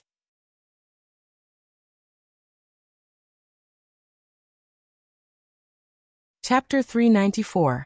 After all the chiefs agreed that Duque was using the horde to weaken the High Elves. If the horde dared to attack Silvery Moon, Duque would dare to burn the city again. Even if it was a perfect misunderstanding, and even if Duque wanted to burn the city, the elves would not allow it. But the horde did not know. An alliance that had not been broken for 2,800 years. It sounded grand, didn't it? The horde was a different race and lacked information. Who knew about the petty conflicts between the humans and the elves? In the end, All the chiefs thought that rather than wasting their elites on the elves, who could not harm the humans, it was better to send troops to attack the humans' vital cities. It was a pity that a very intelligent beastman leader met a great demon leader, who only knew how to act based on emotions, and had long since been blinded by hatred. The result was destined to be a tragedy. No. The trolls will not recognize this alliance written in the common human language. It's full of word games. As long as the horde fights with the trolls, we will still be brothers. We will still be brothers. Zujin raised his remaining battle axe and roared. Orgrim felt aggrieved. There was no direct translation between the troll and beastman languages. The only way to communicate was in the common human language. Zujin, how could you just destroy an alliance written in the common human language? Orgrim was furious. To be honest, the beastmen were not a race with a good temper. I, Orgrim, am the chief of the horde. I have to consider the interests of the entire horde, not the trolls. Do you think that if there is a single high elf who is still alive, I will have 50,000 elites accompany you trolls to kill the last elf? Yes. That's right. This is the only way you can show your sincerity. This is the only way you are qualified to be the trolls' allies. Zulud suddenly stepped forward and swept away all the obstacles between him and Zujin. I repeat on behalf of the chief, the horde does not only have trolls. We have beastmen, ogres, goblins, death knights. The trolls do not have the right to ask the entire horde to be their fighters. Without the support of the horde, you trolls are only fit to be rats in the depths of the forest. You can't even step into the Long Song forest. Zujin's face turned red at Zuluhid's blunt humiliation. Rats. How dare you call the people of the great Amani Empire rats? No existence could insult the giant demons. No, Zuluhid. Kneel down and apologize to the ancestors of the giant demons. Apologize? Never. The trolls can't do anything without the orcs. Why should the brave orcs apologize? This time Zulud was furious, and he whistled. A huge adult dragon suddenly soared into the sky from the back of the camp. Even if it was unwilling, it would let Zujin know what a dragon's breath was as long as Zuluhid gave the order. Zuluhid, this is your last chance. If you don't kneel down and apologize, I'll use the wind to cut off your legs and make you kneel forever. Zujin waved his axe. Bastard. Think about it, if we hadn't built the storm altar for you. Where did you get the power of the storm? Zulud pulled out his warhammer and blasted. Enough. It's enough. Do you really want to fight here and let the humans and elves on the walls laugh at us?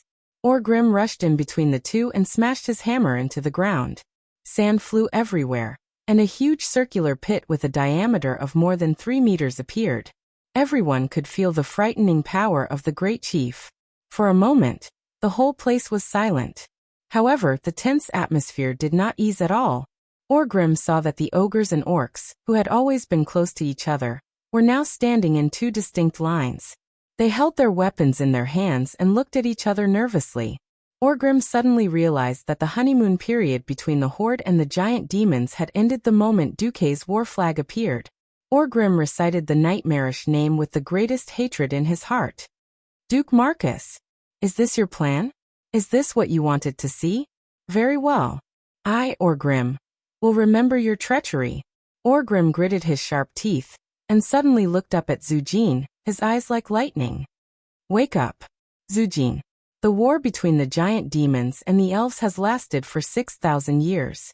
In these 6,000 years, neither of you have completely destroyed the other. It is not easy to destroy the other in a short period of time. In order to destroy an intelligent race, it would take a long time and many victories, little by little. The giant demons have won enough this time. As long as the giant demons remain in the horde, we will destroy all the elves, humans, and dwarves, and dominate this planet. Orgrim's earnest guidance could not be said to be without good intentions. If it were another clear-headed leader with a higher level of intelligence, perhaps he would have listened. Unfortunately, revenge and the consecutive victories had caused Zujin's originally low intelligence to fall to the same level as a retard. He decisively refused. There's no need.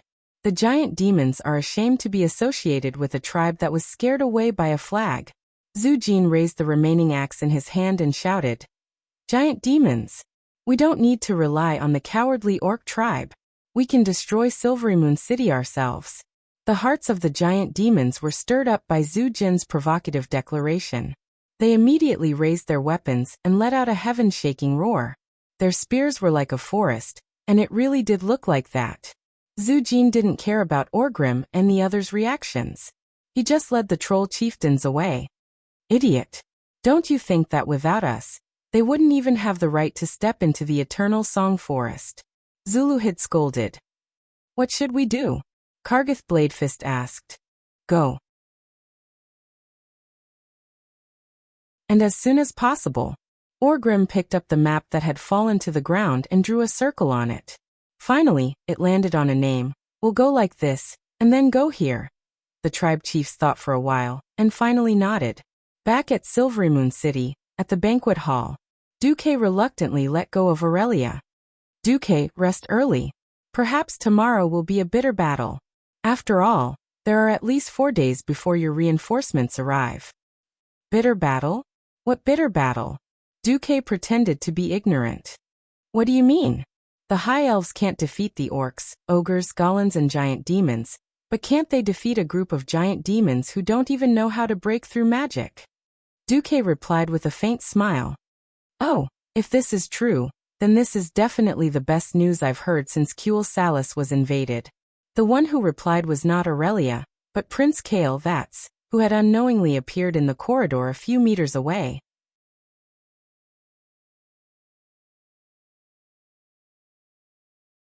Chapter 395. Raising his hand, the prince bowed apologetically. "I didn't mean to eavesdrop on your conversation. I just happened to hear it when I came over." Aurelia shrugged, indicating that she had already sensed it. "It's okay. I don't mind." The prince immediately asked anxiously, "Is this the hunt you were talking about?" "Yes. If I'm not wrong, my appearance was enough to make the chief of the tribe, Orgrim, give up on attacking Silvermoon City and ask the trolls to leave with the tribe. But Orgrim obviously underestimated the trolls' hatred, madness, and stubbornness towards the elves. So the division of the tribe is almost inevitable. At the earliest, the main force of the tribe will leave tonight, leaving only the trolls to continue attacking Silvermoon City." Duque's words made the eyes of the prince, Aurelia, and the 3 windrunners in charge of eavesdropping immediately brighten. "Really? 1 man and 4 women, 5 voices almost at the same time. F***CK, Illyria was his rumored girlfriend. Forget about his rumored future sisters-in-law eavesdropping. They even gave themselves away together. What the hell was this?" Duque was very embarrassed. Duque could only pretend that he was not talking about love and communicating with Aurelia. With a businesslike expression, he raised the wine glass that he had placed on the balcony railing. "Yes, a hunt. Consider it a small gift from me and Kale. That's as a witness of friendship." "Awesome. Too awesome." Kale That's eyebrows almost stretched to the side of the door frame in joy. Of course, this was an exaggerated figure of speech. Don't believe it. But the prince's joy was not simple. Kale That's had lived for more than 1,000 years, and he had also been an idiot for more than 1,000 years. He had always been a perfectionist, and he had always lived in the gap between responsibility and glory. He was afraid that if he did not do well, he would not be able to be a role model for the elves. So Kale That's had always been more demanding of himself than a Virgo's perfectionist creed. Ever since his army was defeated, he had been under too much pressure. Even if he did not want to listen or ask, he could still hear the criticism of his subjects from time to time, and feel the resentful gazes of the families of the fallen. Those were the lives of 20,000 high elves. Just like that, the hopes of the clansmen were destroyed by him. Perhaps he could use various objective circumstances to explain this defeat. But to him, Kale That's, this was the worst first battle he had ever had. A defeat was a defeat. No matter what explanation he used, this was a stain that he, Kale That's, could not erase. A stain that would accompany him for life. For the past few days he had been trying his best to cheer himself up, comforting and encouraging himself. However, his mental exhaustion was getting worse. He really didn't know when the mountain-like mental pressure would crush him. Just when he felt that he couldn't take it anymore and was about to collapse, Duque actually said that he would give him a great credit. Even if he knew that Duque would get the most credit. But his heart couldn't help but jump for joy. That's right. Even if it was a victory without doing anything. It was 10,000 times better than not winning. On the other side, Aurelia also tactfully resolved the prince's embarrassment. His Highness Kale. That is an excellent prince. Unfortunately, the situation forced him to put an excessive burden on his shoulders too early. If it was done step by step, His Highness would definitely do better. Yes, that previous battle was a pity. To let a dumb guy with no military experience. Dumb guy. Kale, that was puzzled by this title. Duque, this bastard, was seriously making up a big truth that even he didn't believe. In my hometown, it's customary to add the word Z to the first word of a man's name to form a nickname for him. That's why I'm used to calling Kale, that's dumb guy. Sorry if you don't like it, I can... No. I like the title dumb guy very much. Kale, that's voluntarily entered the dumb guy mode. Please go back to the previous topic. Well, even the gods couldn't save him. Why do humans have knight candidates and reserve soldiers? It's the same logic. To suddenly let a dumb guy who has never commanded an army command 20,000 people, to be honest, it's not your fault. It's the council that forced you to take the position of commander. Kale that's frowned slightly. But Duque, you don't seem to have any battlefield experience before? No. I do. When I first became an earth mage, I commanded a dozen mercenaries to deal with the gnolls. Then it was the fishmen and the nagas. Then I led the most experienced Sir Lothar, and more than 200 elites to raid Karazhan. Then I organized the defense of a district in Stormwind City. Duque continued to speak the big truth with a serious face. Duque had indeed climbed up step by step, but his miraculous performance in suppressing the tribes was all because he was familiar with history, as a transmigrator. Anyway, it was enough to fool the inexperienced Kale that's. Aurelia didn't think there was anything wrong with it.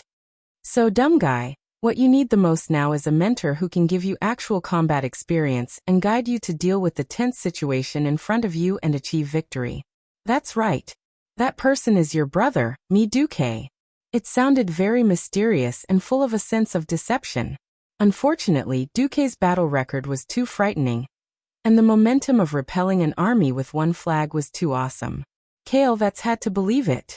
If there was anything that overwhelmed his last bit of hesitation, it was undoubtedly the good news from the messenger. Your Highness. Good news. There was an internal strife in the tribe just now. The main force of the tribe, mainly orcs, is withdrawing from the camp. Only the trolls are left. Kale that's and the others were all shocked. Kale that's looked at Duque again, his eyes filled with almost fanatical worship. Duque revealed a mysterious smile. What did I just say? Kale that's completely ignored it. He directly bowed his head and said in the most humble tone, Duque. No. Mentor Marcus. Please teach me how to win a battle. Duque hurriedly helped Kale that's up. There's no need for honorifics. I'm your friend, so it's not a problem for me to give you some pointers. As long as you listen to me, I guarantee that you'll get rid of your decadence. Really? Yes. The first thing you have to do is wait for the main force of the tribe to leave. Then, before my reinforcements arrive, just rely on the elven troops to deal a heavy blow to the troll main force. What? Kale that's immediately lost his voice. Please have some confidence in yourself, okay? You're now facing a troll army that, except for a few leaders, doesn't know magic at all and can't fight against magic. Didn't you high elves use magic to oppress the trolls for thousands of years? What you did in the past, just do it now. I'll teach you how to deal with the powerhouses on the other side. Duque patiently guided. Oh no, patiently instructed the dumb guy.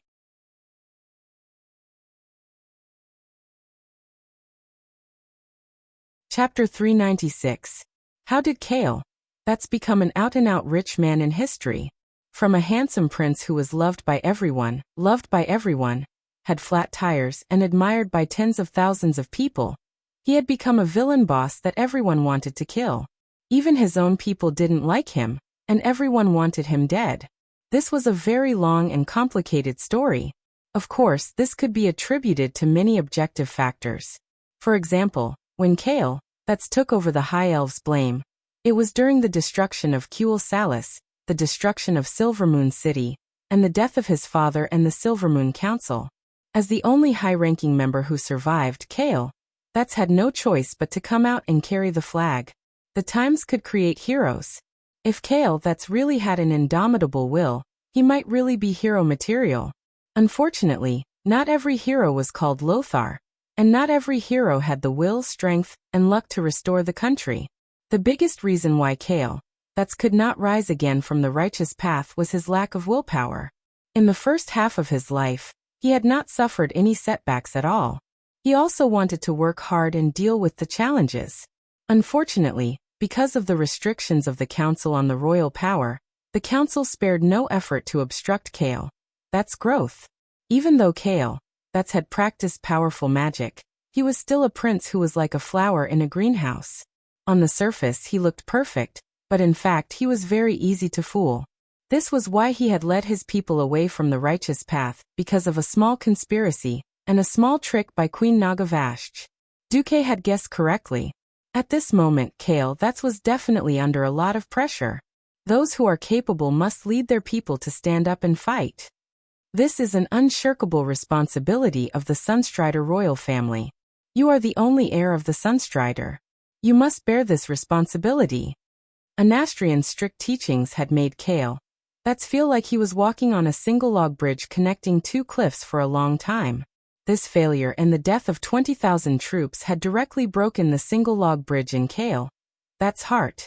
However, at the moment when Kale that's was about to fall into the abyss of his soul, if someone inadvertently or intentionally extended a helping hand, they would receive a compromise from the bottom of their heart. Just like that, Kale that's dominance and influence over the High Elves was unknowingly stolen by Duque.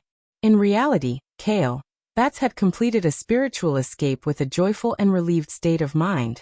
Perhaps he didn't realize it now, but once he encountered a similar desperate situation in the future, Kale that's would unknowingly trust Duque and become dependent on Duque. The system genie jumped out. Host, I have to say, you are really despicable, and shameless. Shut up. In history, because a certain Grand Marshal of the Alliance was an idiot, most of the High Elves went to the tribe, and became the most attractive people in the tribe. Before Duque's transmigration, more than 40% of the Horde players were Blood Elves who were descended from the High Elves. From this, it could be seen that the Blood Elves were the only scenery in the tribe where most races were vicious and affected the appearance of the city. The High Elves had all kinds of bad habits and arrogant habits, but Duque still didn't want to leave the High Elves to the tribe. Duque was trying hard to bluff Kale. That's trying to keep the High Elves from going astray. Of course, in the eyes of Aurelia and her sisters, Duque could be said to be great. The next day, the main force of the tribe really withdrew. Wash your necks and prepare to die. Despicable long ears. The Amani clan will become your gravediggers. Hurry up and surrender. This way we can at least give you a quick death. The trolls shouted as they continued to torture and kill the elven captives. Kale that's had the urge to stuff a pyroblast into Zujin's mouth as he looked at the giant demon army, which was small in number but still arrogant and clamoring non-stop. Duque reminded Kale that's, calm down. Kale, if you lead the army and rush down now, you can at most kill a few thousand trolls. The remaining trolls will either quickly return to the embrace of the tribe, or they will run around the entire Longsong forest and continue killing your people. Even if you go down immediately, you still won't be able to save those people with axes on their necks. Their deaths are not your responsibility, but the Silvermoon Council's. Duque didn't even blink as he diverted Kale that's anger. Alright, we'll follow your suggestion, Duque. We'll show the enemy that we're weak. Just half an hour ago, Kale, that's, as the chief commander of the city defense, had personally announced Duque's suggestion, show the enemy that we're weak. Before the orc army of Orgrim rolled out of the Longsong forest, they definitely couldn't hurt the troll army. Thus, the following scene happened. The gates of Silvermoon City opened, and hundreds of giant arcane guards over 5 meters tall and weighing over 5 tons charged out under the control of the mages. Following the arcane guards was Aurelia's rangers. Arcane guards. The trolls had no lack of experience fighting against these giant magical creatures. In fact, the Amani trolls all knew the terror of these giant constructs. But today something seemed different. A mossy troll raised a giant warhammer and roared, dodging the arcane guard's huge fist, and smashed the arcane guard's bluish-purple arm joint. Apart from the core being powered by magic, the arcane guard's entire body was made of high-strength metal. It was especially difficult to destroy it with physical attacks. But this time, when the heavy hammer hit its arm, it actually let out a shrill sound of metal colliding with metal. The hammer bounced off, and the giant metal arm let out a series of unbearable sounds. Just as the troll was dumbfounded, the arcane guard's entire arm fell off. Haha. Long-Ear's best arcane toys have all been destroyed by the orcs. Jaren, who was controlled by the orcs, had indeed destroyed many arcane guards. The trolls instinctively thought that the high elves were at their wits' end. On the other side, Zujin also personally entered the fray. Wielding 2 giant axes, his storm combo was so fast that after a series of clanging sounds, the 7 axes hit the same spot one after another. The last axe finally chopped off the head of an arcane guard that was in good condition, deeply embedding the axe into the central circuit of the arcane guard. A burst of purplish-blue sparks that were unique to the arcane construct burst out, and the arcane guard let out an unintelligible mechanical sound, followed by a series of cracking sounds, and the entire arcane guard fell apart.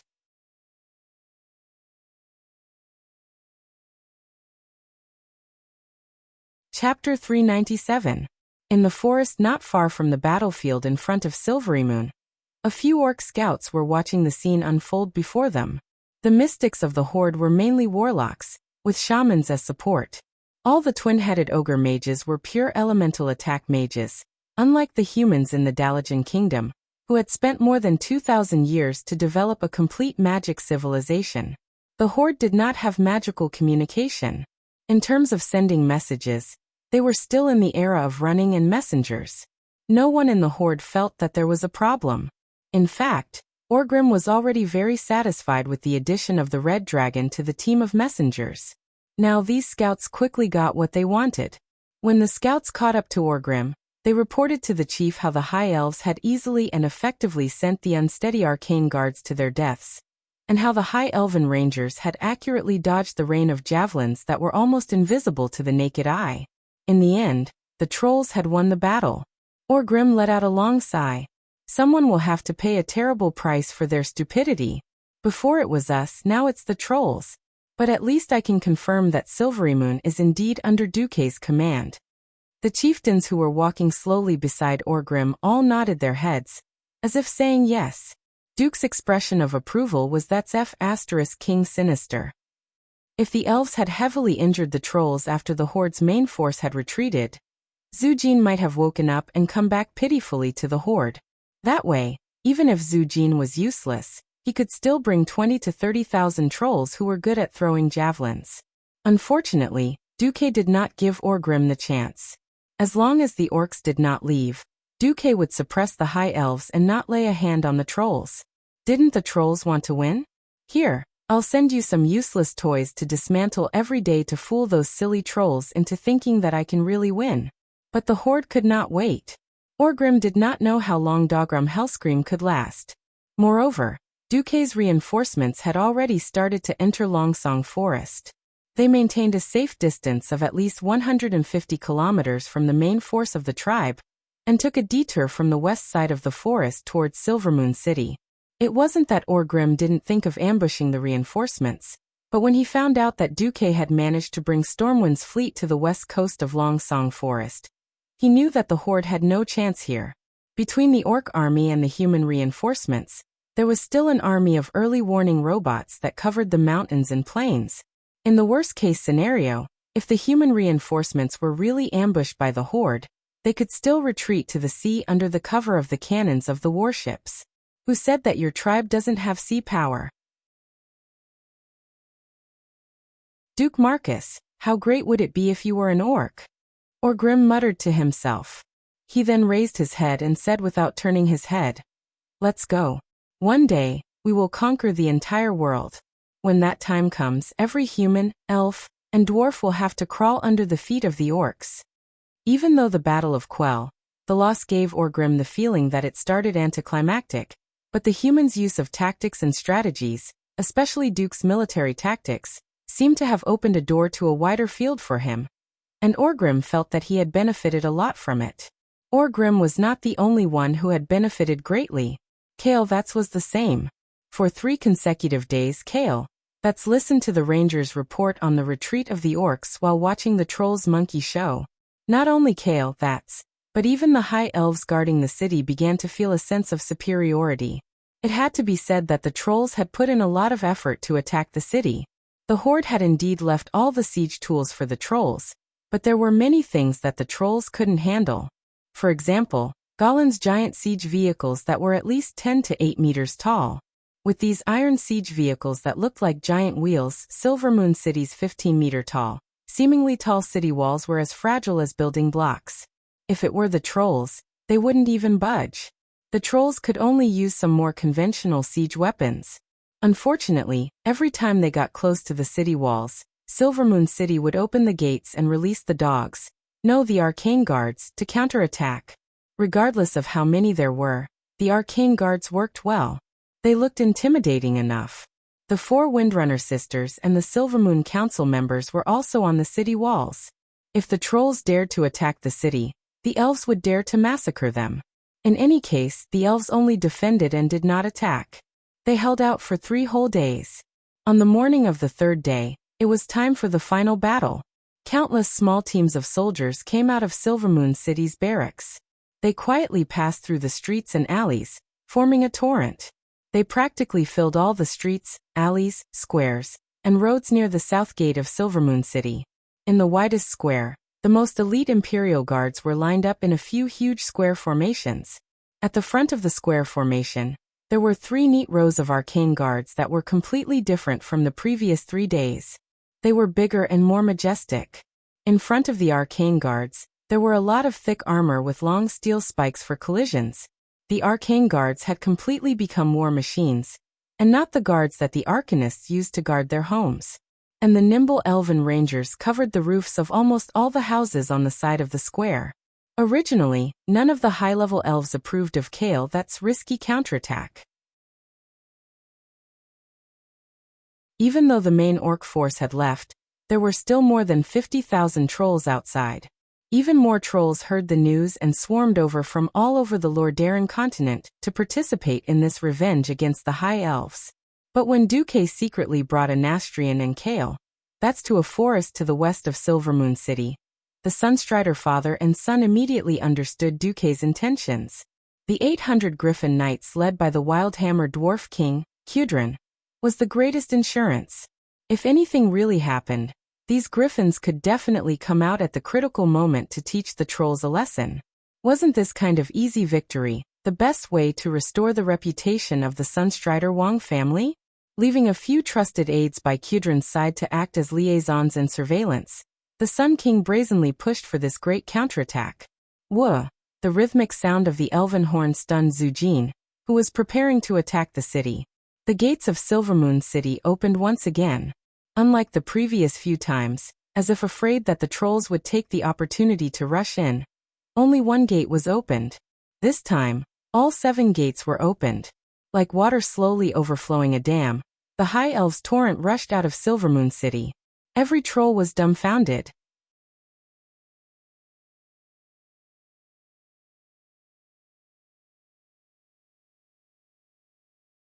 Chapter 398. The first to bear the brunt were the modified arcane guards. The trolls began to doubt their eyes when they saw the arcane guards that were completely different from the elves. The elven arcane guard had soft curves all over its body. Apart from its huge fists, when the arcane guard was motionless, it looked like a huge sculpture. The modified arcane guards were filled with a primitive and barbaric style. Their arms, elbows, shoulders, chests, calves, and knees were all covered with hard steel spikes that were at least half a meter long or sharp crescent-shaped blades. He had completely become a killing machine. The arcane constructs at the very front completely ignored all of the troll's projectiles. The metal javelins and catapults bounced off as soon as they hit the trolls. The hammer dismantling Gundam, that had worked thousands of times before, could not find a place to attack now. A few brave trolls charged forward, but the charging elves did not even spare them a glance. Every elf stared at the trolls as if they were idiots. That was the truth. The sledgehammers were stuck in the dense spikes of the arcane guards. It was wishful thinking to hit the joints. As a result, the trolls were directly hit by the arcane guards. They were definitely lucky to be sent flying, with a few broken ribs and vomiting blood. The ones who suffered the most were those who were nailed to the calves of the arcane guards like pieces of beef waiting to be barbecued. They were neither dead nor alive. The trolls' powerful healing ability made them unable to die for a long time. Their bodies were hooked by the slightly curved spikes and could not be pulled out at all. With every step the arcane guard took, the wounds on his body tore open, and he let out a tragic wail.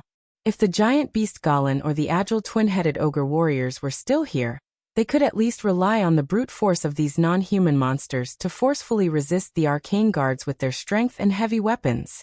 Unfortunately, there were no ifs in this world.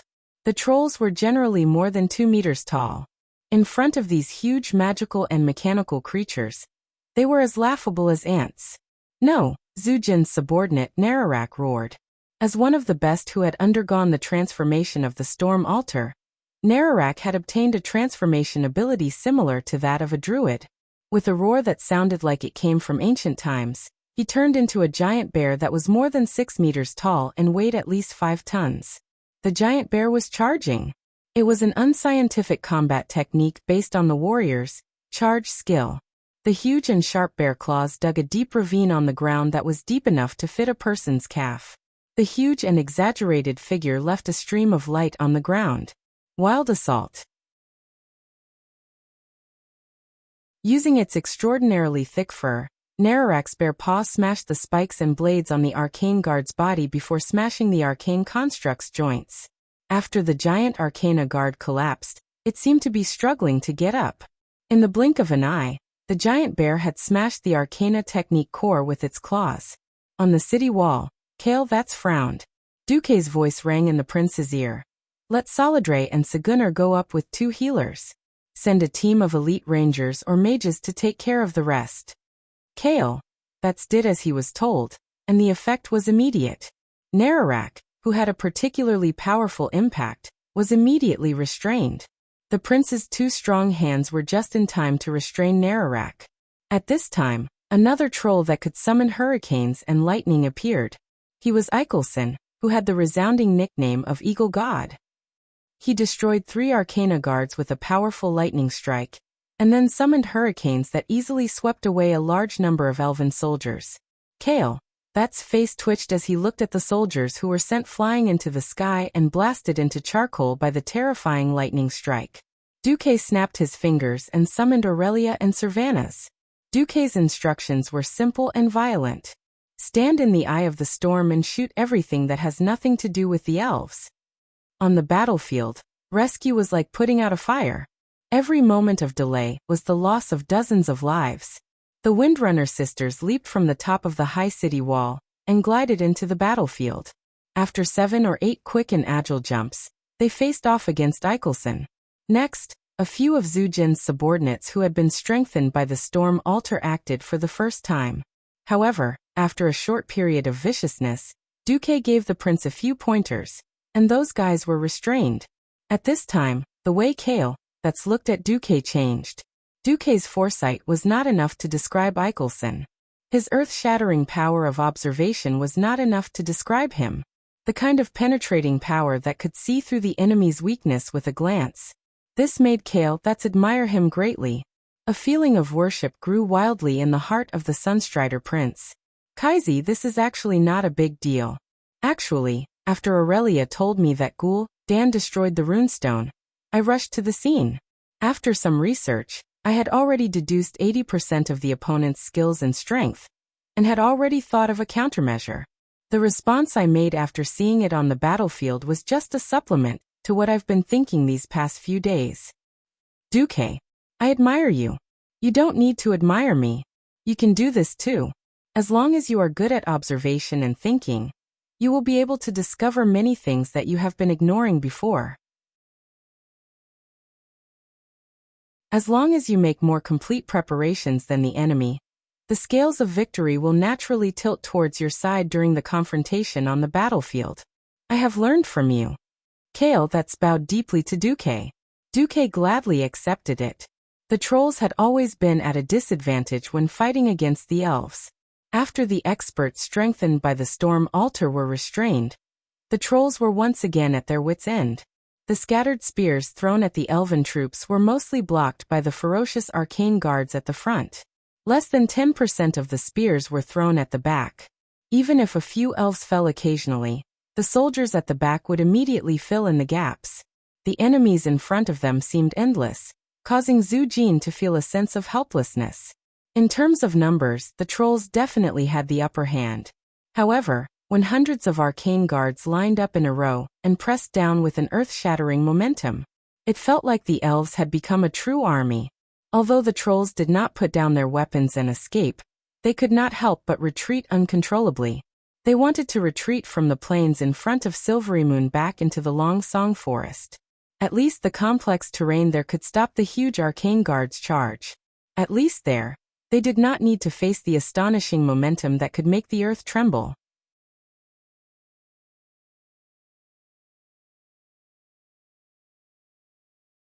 Chapter 399. The trolls are about to escape. Kale that's reminded him.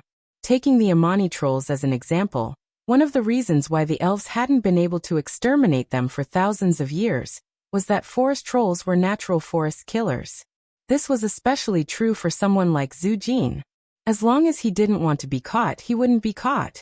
As long as he didn't want to be caught, then even if the best rangers in Kuel Salis were sent to hunt him down, they wouldn't be able to catch him.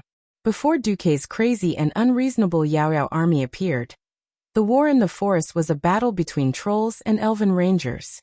For thousands of years, neither could completely overwhelm the other. Often, when there were too many trolls, they would rush out of the depths of the forest and seek death.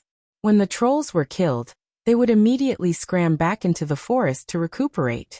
This kind of tug-of-war had been going on for thousands of years. Prince Kale, that's had also heard of the power of the Yao Yao. In terms of early warning, the Yao Yao was indeed powerful. Unfortunately, this annoying little fellow was too slow.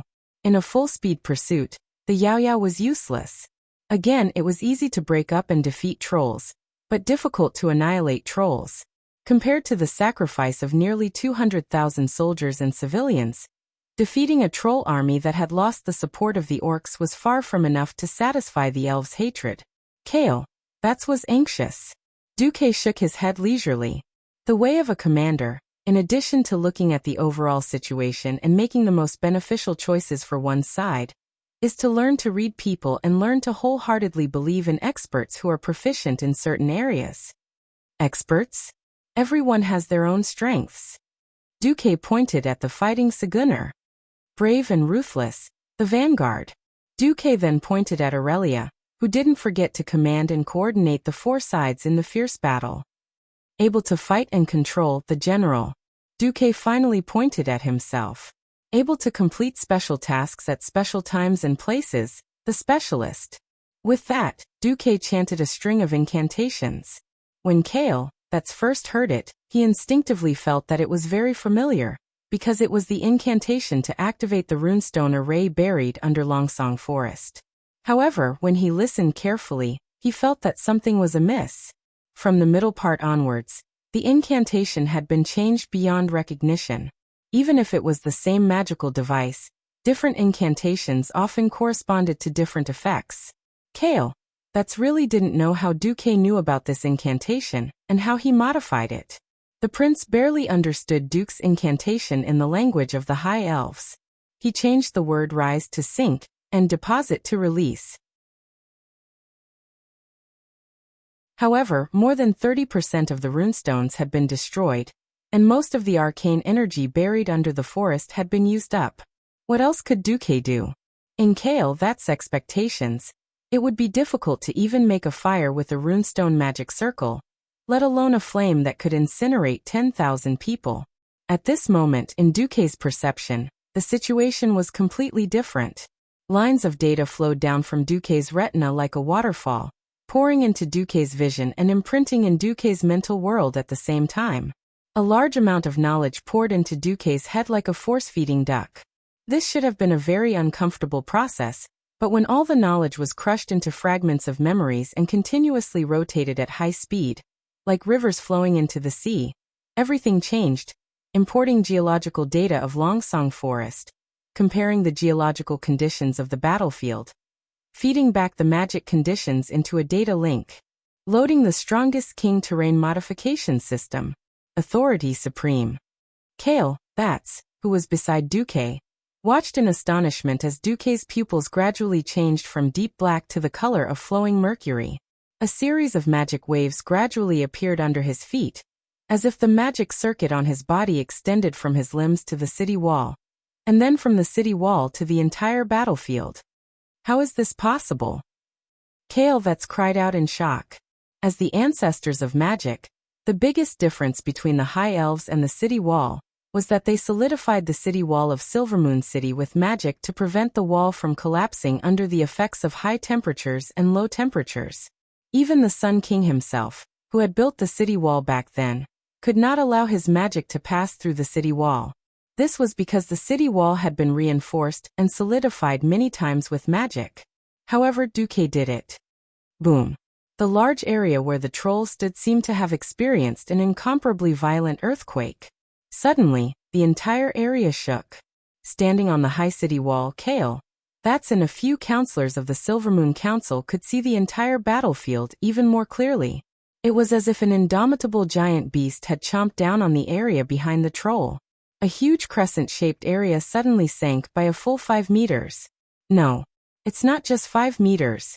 It was as if the shapeless behemoth was biting down again, making the 3-kilometer-long semicircular pit even deeper.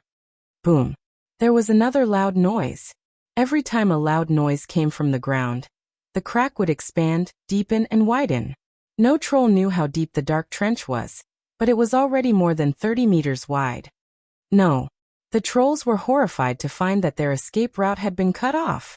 Before entering the forest again, they first had to face the huge trench that could not be crossed by themselves.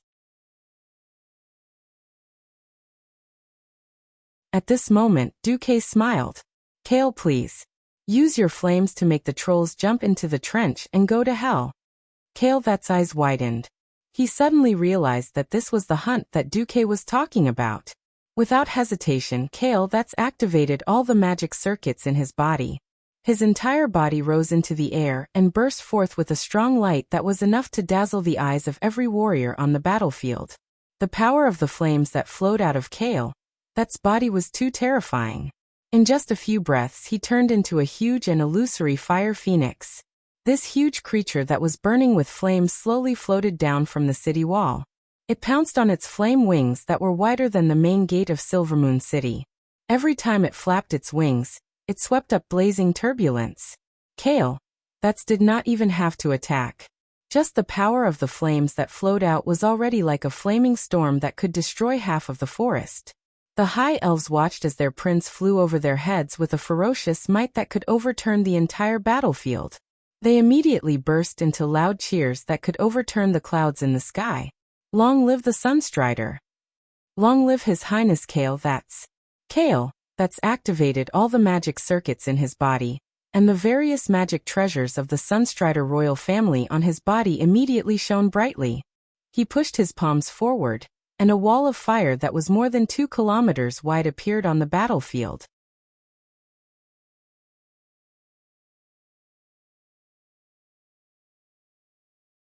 Chapter 400. Duque was also dumbfounded.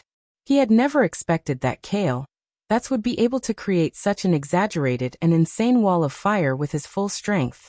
No, this was no longer a wall of fire. This wall of fire that could move forward should be called Wave of Fire. Ordinary earth mages couldn't cast Wave of Fire.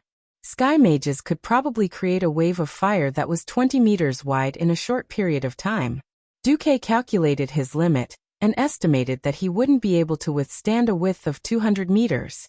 That's right, a Morning Star Mage could indeed act as a small nuclear reactor and produce magic power on their own. But just as its name suggested, it was only at the level of the light of the stars.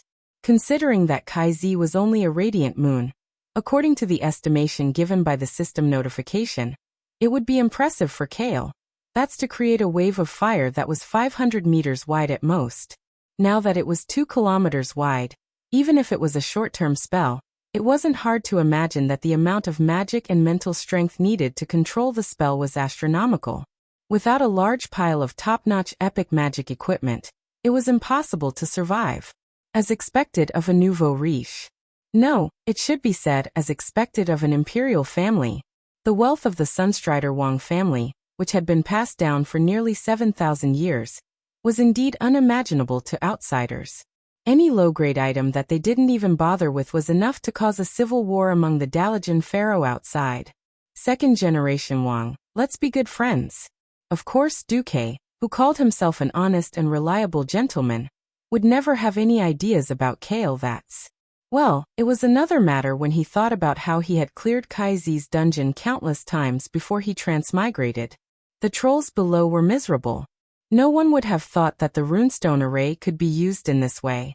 The runestone itself could raise a huge tornado of wind and thunder anywhere in the Longsong forest, killing all the creatures inside. Duque did the exact opposite. When he was unable to gather the power of wind and lightning, he directly drew more power from the earth vein. A dried-up ley line could easily form a huge underground hole. There wasn't a problem at first. But not long ago, this place had been tormented by all kinds of huge beastmen war machines, and Duque had drained the veins of the earth, causing the earth to lose its support. Then, under the system's calculations, it became a perfect trap. Now all Kale had to do was force these trolls into a trap. Raging flames swept across the entire battlefield plains. The flames caused the surrounding temperature to rise, and the temperature of the air was greatly increased. Putting aside the sparks that were constantly flying in the turbulent flow, the air was so hot that even breathing it in would cause severe burns. Once the flame landed on any flammable object, it would immediately burst into flames. Under Kale's control, the fire burned everything in its path. A distant memory surfaced in the hearts of every troll. They suddenly realized that they were just like their ancestors, mercilessly driven away by the magic elves. They left the land they stood on, left the homes they lived in, and walked step by step towards death and destruction. The raging flames reminded them of the burned capital of the Amani Empire. Ah! The trolls screamed in terror. This scream was like that of their ancestors, filled with panic and despair. No, it can't be like this. Zhu Jin frantically urged the power of his wind, trying to use it to fight against Kale's flames. At this moment, without Kale's reminder, more elven powerhouses took action. The Astromancer Caponia merged her flames into Kale's flames. Kale's chief Astromancer Solarian did the same thing. It wasn't just them. More members of the Silver Moon Council joined the battle, encouraging this huge wave of fire to sweep toward the trolls. Boom, boom, boom. The raging flames roasted everything. This wall of raging flames reminded the trolls of the distant Dark Age, which was passed down by word of mouth from their ancestors. At that time, a forest fire could often destroy a troll clan. Now this fear was pressing into the depths of the hearts of every troll on the battlefield. They kept retreating because they were afraid of the flames and falling off the cliff. Nearly 50,000 trolls huddled together along the long and deep ravine. All the trolls' hearts constricted from fear, and the screams of their companions in the face of death deepened the chaos of the team. Some trolls began to be pushed down into the deep ravine. This unlucky troll waved his limbs in horror. Blood gushed out from all over his body, and his vision instantly turned from a blazing light to a pitch-black darkness. He unconsciously opened his mouth, letting the wind rush into his lungs as he fell. After falling for an unknown number of seconds, he lost consciousness under the impact of an indescribably violent force. Ah! Shrill cries came from the deep darkness, echoing continuously, making it impossible for them to judge how deep this ravine was. Panic spread further. The wave of fire was getting closer and closer. Some trolls recklessly rushed into the wave of fire, trying to rush through it to vent their final anger on the elves. But after a few steps, their bodies were charred black and turned into charcoal, kneeling in the flames. More trolls were pushed down into the ravine in panic and chaos. On the city wall, countless highborn elves who stayed behind pressed their chests excitedly, and their fair faces flushed with excitement. They stared at this scene, afraid to miss any detail. This was the end of the hateful trolls. This was the end of the trolls who had slaughtered their compatriots, their loved ones, and deserved to die 1,000 times. And at this moment, their great prince Kale, that Sunstrider, had avenged them. They shouted crazily, unable to control themselves. Many highborn elves had already taken over the wave of fire, and Kale, that's finally put down his biggest burden. He summoned his phoenix mount, Ao, and stood in the air above the battlefield in a hovering posture. Subconsciously, he looked back at Duque, who was standing on the city wall. Duque was very calm. His pitch-black and deep eyes were like the endless starry sky, with an indifference that could decide the life and death of millions of living beings. Duque calmly watched the entire battlefield, but it gave Kale, that's the illusion that the entire Kuel Salis was under Duque's control. Surprisingly, Kale that's didn't feel any fear or unease. On the contrary, Kale that's actually had a feeling that the people might have a better life if the country was handed over to Duque. He didn't dare to tell anyone about this feeling, because this feeling was definitely not what a crown prince who was going to control the entire country in the future should have.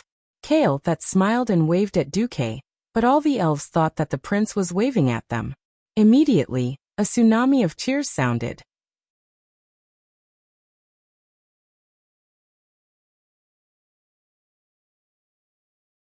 Chapter 401. Zhu Jin's eyes were bloodshot. He was so angry and so regretful. Why had he been able to defeat the high elves so smoothly before? Why had his 50,000 trolls been beaten like dogs after the orcs' main force left? Zhu Jin didn't know what Duque curse was. He only knew that he had done something that would make the trolls of Lordaeron unable to recover for more than a decade. Ancestor Amani, I should have trusted Orgrim. Zhu Jin roared as he fought with all his might. More and more powerful high elves besieged him. Unfortunately, he realized this too late. Prince Kale, that's... Zhu Jin remembered this name purely because he was prepared to make the high elf prince's head part of his collection.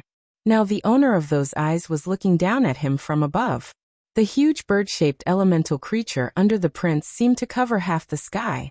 The crimson flames under its wings kept flapping, stirring up golden-red clouds of fire. The golden things that floated down from the sky like stars were actually the phoenix's spontaneously burning tail feathers. It was these feather-shaped golden lights that poured down, turning Haraz, who had transformed into a lynx, into a dead cat. His cat-shaped corpse turned into charcoal and lay in a sea of fire. The earth was burning, and so were the trolls' corpses, making creaking sounds. That was the sound of the flames burning the fat in the body. The Amani trolls were finished. The Mossfleck trolls were finished. Almost all the forest troll clans in Lordaeron had suffered heavy losses. Go. All of you go. Zhu Jin roared, ordering his elite subordinates to leave as soon as possible. Warlock Lord Malaka shouted. Chief, what about you? I can't go. If you don't go, you'll all die. Zhu Jin suddenly roared and transformed. First up was Xiongying. He summoned a dozen or so giant tornadoes that were dozens of meters tall, and forcefully withstood the flames of the two astromancers. He forced his way through the waves of fire, and charged toward the elves' main formation. These weren't ordinary tornadoes. There was a strange turbulent flow of energy in the wind. Energy turbulence. This strange power was similar to the mage's magic counter. However, magic counter could at most disrupt the stability of arcane energy and stop a mage from casting spells, but energy disturbance was completely different. The two astromancers were still able to cast powerful spells, but every time they cast a spell, they would suffer from the backlash of the turbulent energy. To their surprise, they discovered that Zhu Jin's power could penetrate most of their external defensive spells and hit the magic shields that were closest to their bodies. The two female arcane masters were taken aback. Sasha, Duque ordered softly. Windrunners OL-3 immediately flew forward to intercept Zhu Jin. Although the eagle could summon strong winds, this form was a form that was completely against spellcasters. Sasha's high affinity with the wind allowed her graceful figure to easily move through the seemingly irregular tornadoes, dealing considerable damage to the eagle-shaped ancestral metal that was flying towards her at high speed. Humph! Zhu Jin spat. He transformed from a male eagle to a dragon eagle. Don't assume that both of them were eagles. They were actually two completely different life forms. The dragon eagle Zhu Jin no longer used tornadoes. Instead, he summoned huge pillars of flames and bombarded toward Sasha. Sasha was in a sorry state. Dealing with powerful spells was not her forte. However, at this moment, Prince Kale that's made his move. Like a god of fire descending from the sky, Kale that's landed on the empty space between Zhu Jin and the elven army on his phoenix. His mount Ao merely flapped its wings and made all the flames within a radius of several hundred meters obey its command. They obediently and humbly lay on the ground. Zhu Jin's pupils suddenly contracted. From the twitching muscles at the corner of his eyes, one could tell how menacing his expression was under the mask. Let me show you my new style. Fangs and claws. Zhu Jin transformed again. This time he was a mountain cat. Zhu Jin actually attempted to circle around Kale. That's and continue killing towards the elven army. Everyone knew that the mountain cat form was definitely a high-speed form. If Zhu Jin was allowed to break through the defense and kill his way into the High Elves formation, there would definitely be a lot of casualties. For a moment Kale that's didn't have any good ideas about Zhu Jin. He had wanted to create a wall of flames with extremely high temperatures, but at this moment, Duque's magic message arrived. Firemen. Firemen.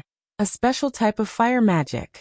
Simply put, it was to condense the flames into human shapes, and then let the running firemen run to the enemy and self-destruct.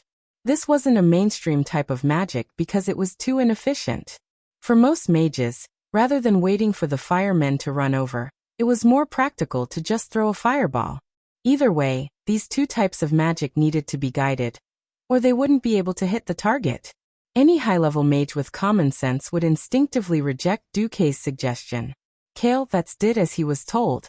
It was purely because he blindly worshipped and followed Duque.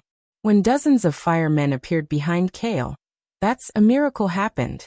It seemed that the cat's unique dirty hands were acting up, or it seemed that after activating a certain skill, even Zhu Jin couldn't control his movements. The cat that Zhu Jin had transformed into, mountain cat, actually scratched those firemen. Bang bang bang. A series of dozens of huge explosions blew Zhu Jin up, and the huge mountain cat flew out. What's going on? No one could understand. Anyway, Prince Kale that's had the upper hand, and everyone just cheered. Huge waves of cheers came one after another. Zhu Jin finally turned into a giant bear, attempting to resist the prince's flames and charge towards the elven army. This was obviously futile. The prince was never afraid of a head-on confrontation. He was afraid that you would slip away and disappear.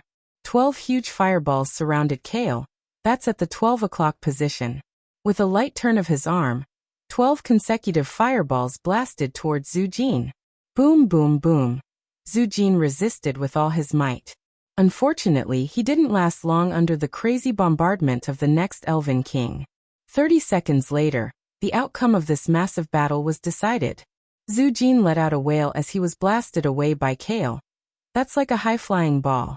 His huge bear-shaped body dissolved in midair, and finally turned into a human form as he fell. The impact of his fall was so great that he even smashed an arcane guard in an instant. However, the spikes in front of the arcane guard didn't make him feel any better, causing Zhu Jin to turn into a bloody man at the same time as he destroyed it. Dozens of elven soldiers went up and quickly tied up Zhu Jin.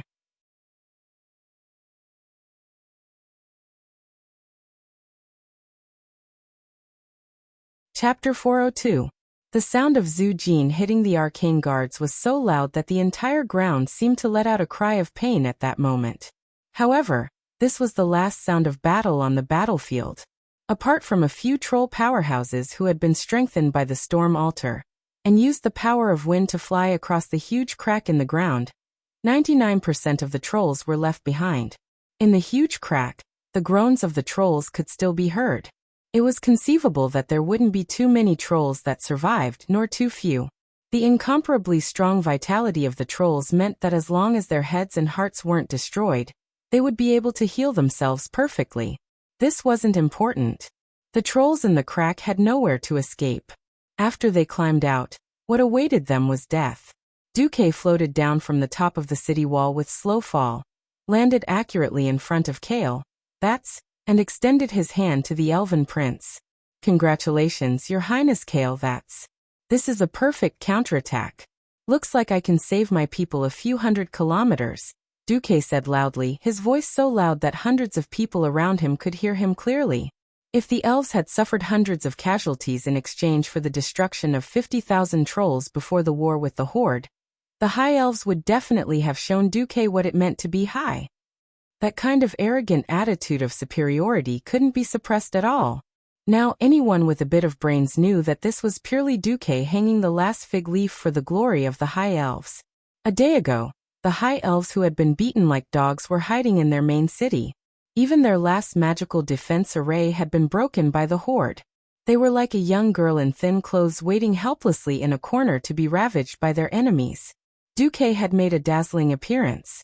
The awe-inspiring might of repelling thousands of troops with one flag told the High Elves about the changes in the outside world, and also how terrifying Duque's power was. If not for Duque scaring away the main force of the Horde with the orcs as the core, the elves wouldn't have been able to take revenge on the trolls. If they hadn't resolved the siege as soon as possible, how could the scattered elven soldiers and civilians who were temporarily hiding in various parts of the Longsong Forest escape the ferocious extermination of the trolls? Moreover, after losing 70,000 troops, the elves could no longer straighten their backs. Kale, that was also very straightforward. He bowed to Duque on the spot. No. This is all thanks to your full support, Duque. We were able to cross the gates of hell and return to this world. Duque knew how to conduct himself, and Kale, knew how to conduct himself even better. Naturally, both the host and the guests were happy. Next up was cleaning up the battlefield and sweeping up the scattered giant demons. Aside from sending out a large number of demon spirits, Duque had nothing else to do. The cracks created by the runestone formation were almost 40 meters deep. This was a terrifying height for mortals. Most of the trolls who were forced to fall by the flames fell to their deaths. There were still quite a few giant demons who managed to avoid death by falling onto their companions. Of course, the elves would not let them go. Under Duze's instigation, they poured things like kerosene into the fire and burned those who were still alive. The healing power of the giant demons was useless in front of the flames. In fact, Duque really wanted the elves to attack from both sides and destroy Orgrim's elite troops in Kuel Salis. Unfortunately, while the elves complained about the heavy losses and the lack of troops to maintain order in the country, most of them were scared out of their wits. Didn't they see the Wildhammer dwarves coming out in full force? The elves refused to move. Duque still had to move. Even if it was not the right time to fight Orgrim, he could at least not let him act recklessly. Duque called for Kudrin Wildhammer and his Griffin Knights to chase in the direction of the Horde's retreat. Wait. I'm going too. Aurelia whistled. Under the stunned gazes of Duque and the dwarves, a group of rangers mounted the Griffin's back. Damn it. What if a battle breaks out? Kudrin protested loudly. Then I'll trouble you to drop us near the top of the tree. A Windwalker ranger who didn't fall to his death in the forest. Servanas shouted loudly. Aurelia hugged Duque's waist from behind. Thank you for solving the giant demon crisis, but I don't know why, but I'm a little worried about what Orgrim will do. This was exactly what Duque was worried about. Running away like a dog with its tail between its legs was not the style of the beastmen. The Griffin's speed was very fast. Flying at full speed at 70 to 80 kilometers per hour was not a problem. Of course, considering the Griffin's endurance and food supply, flying at 60 kilometers per hour was the most ideal. If the Griffin really flew at full speed, He would need to at least get a whole cow to replenish it. Where would he find 1,000 cows in Salis? That evening, when he saw the light in the distance reaching the horizon, Duque's worst prediction appeared. A fire in the Longsong forest. It was the middle of summer, the time when forest fires were most likely to happen. From afar, dozens of flames could be seen rising from the southern part of the Longsong forest. Obviously, this was not a natural fire at all. Or Grim, you bastard. Aurelia's pretty face was filled with anger and sorrow, and within a few breaths, her tears were all over her face.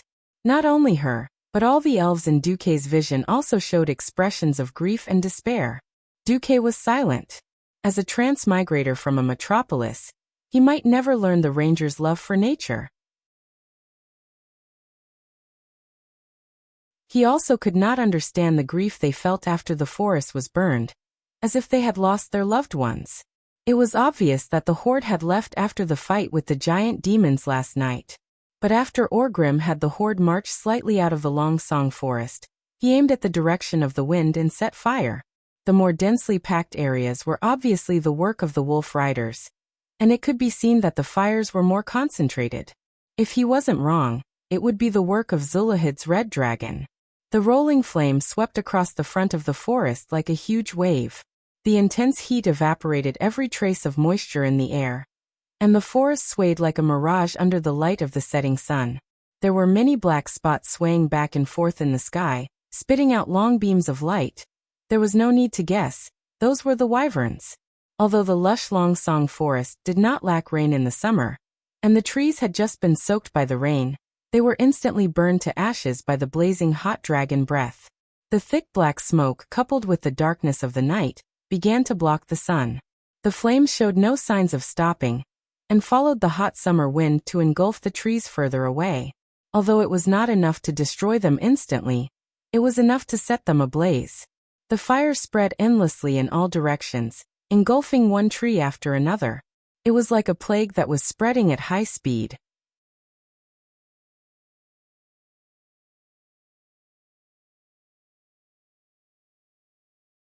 Chapter 403. Almost all the griffins let out sharp screeches when the heat wave from the fire hit them head-on. Even though they were the strongest in the sky, griffins were still instinctively afraid of fire. No, it should be said that this was the instinct of most creatures.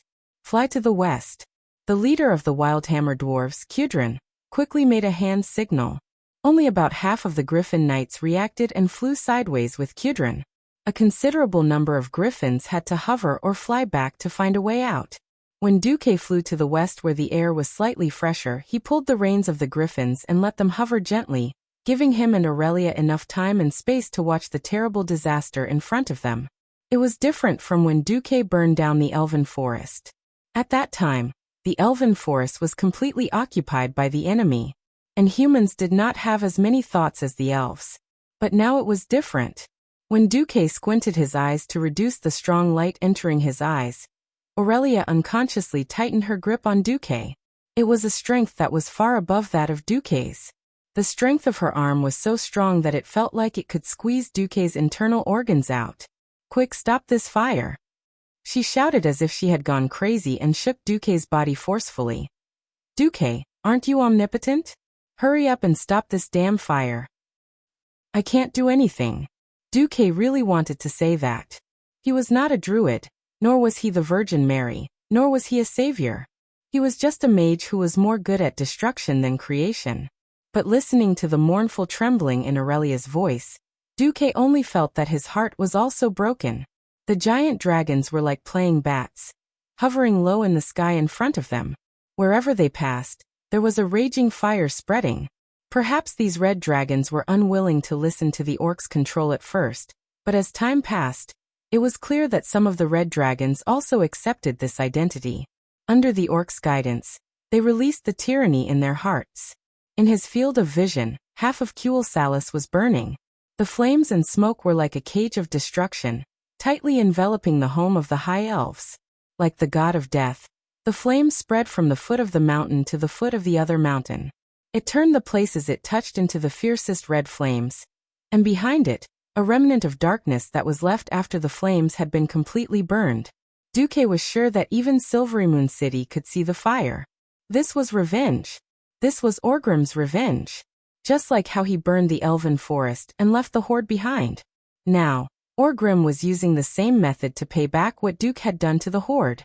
Duque's perfect strategy was now filled with pain and regret. At this moment, it was Aurelia who was begging him. Duque, I'm sorry. I don't want to force you, but I'm just a ranger.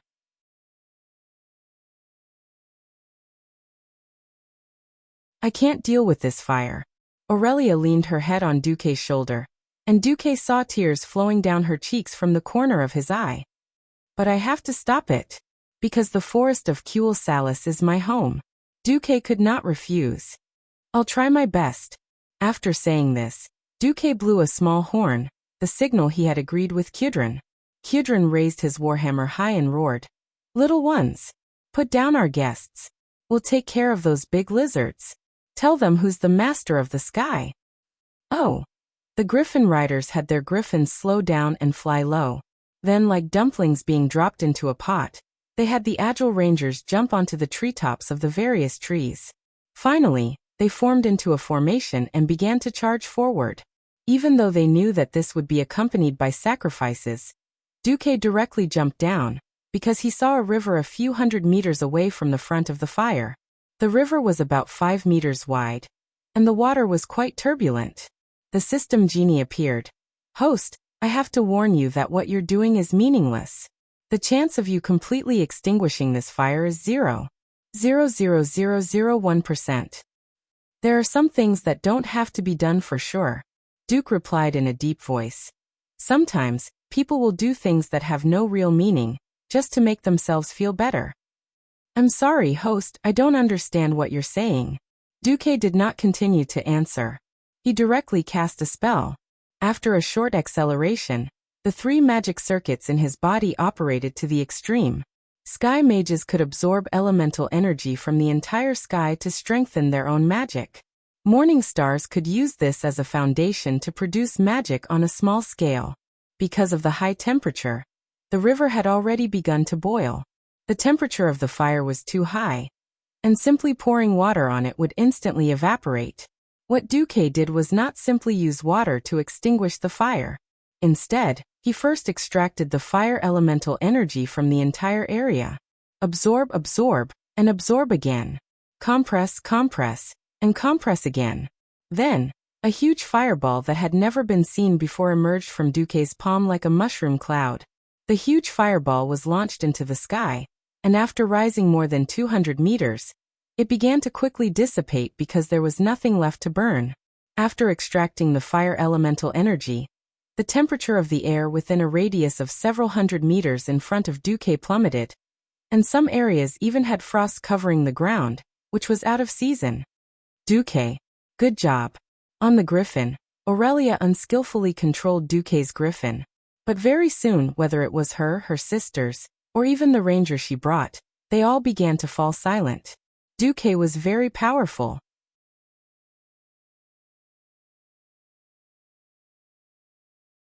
By running at high speed and extracting the power of the fire elemental energy in a large area, and then replacing it with water elemental energy, he successfully contained a large area of forest from fire. However, his power alone was still too insignificant. So what if he prevented a 2 or 3 kilometer area from being burned? In just a short 10 minutes, the fire had already spread for hundreds of kilometers. If it wasn't for the Wildhammer dwarves griffin riders in the distance, the area of the fire would have been even larger and more terrifying. In the distance, the winner of the massive battle that erupted in mid-air was quickly determined. In terms of aerial combat, the griffin, which was only above average, was at an absolute disadvantage against the red dragon, which was the tyrant in the sky. The Wildhammer dwarves used absolute numbers to make up for their lack of individual quality. According to what Duque said, the red dragons would run away on their own after dealing with the orc riders. It was obvious that the tribe had used some kind of threat or method to force the red dragons. Now, even if the riders behind the red dragons died, they would still choose to continue fighting until they received the order to retreat. Kudrin had no choice but to give the order to kill these red dragons as well.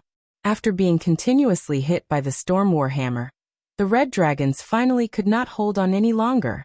They howled and fell from mid-air, their bodies covered in wounds. The battle was over.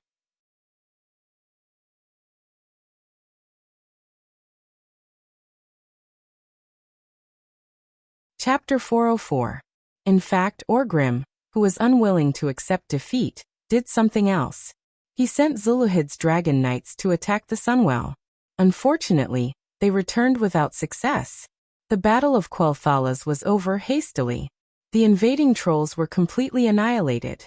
Apart from a few chief-level trolls who managed to escape with the help of the Storm Altar, not even a single egg was left. Even the troll chieftain Zujin was captured. Quel'Thalas was even worse off. A preliminary count of 80,000 soldiers and 200,000 civilians died. A third of the precious Longsong forest was burned down, and this was with the help of the heavens. Otherwise, it was unknown what would have happened. On the Alliance's side, the human army under Duque's command went on an armed march. With the support of the Yao Yao, they did not fight the horde at all. On the other hand, the Wildhammer dwarves had a fierce battle with the Dragon Maw clan's Red Dragon Knights. Kudrin and his mount Scare had shocked everyone. The Wildhammer King had killed 9 red dragons by himself. The sentries that Duque had prepared in the north were not put to use either. When they retreated from Quel'Thalas, the orcs split up. This also originated from the Sunwell. We can't even fight our way in. Zuluhid complained to Orgrim. It seemed like his anger was far greater than his guilt at his own incompetence. Even the dragons can't do it. Orgrim narrowed his eyes and listened attentively. Zuluhid emphasized loudly, shaking his head forcefully. I had my dragons spit out the last drop of saliva in their mouths to create dragon breath. Their flames have already enveloped the entire city. But so what? We are like fools roasting a rock. No matter how fierce the fire outside is, it will never reach the inside. I tried to let them charge in, but their claws were blocked by an invisible barrier. That's the Sunwell. Gul'dan interrupted Zuluhid. It is the source of magic for the elves. It provides them with endless energy. Fortunately, you did not really charge in.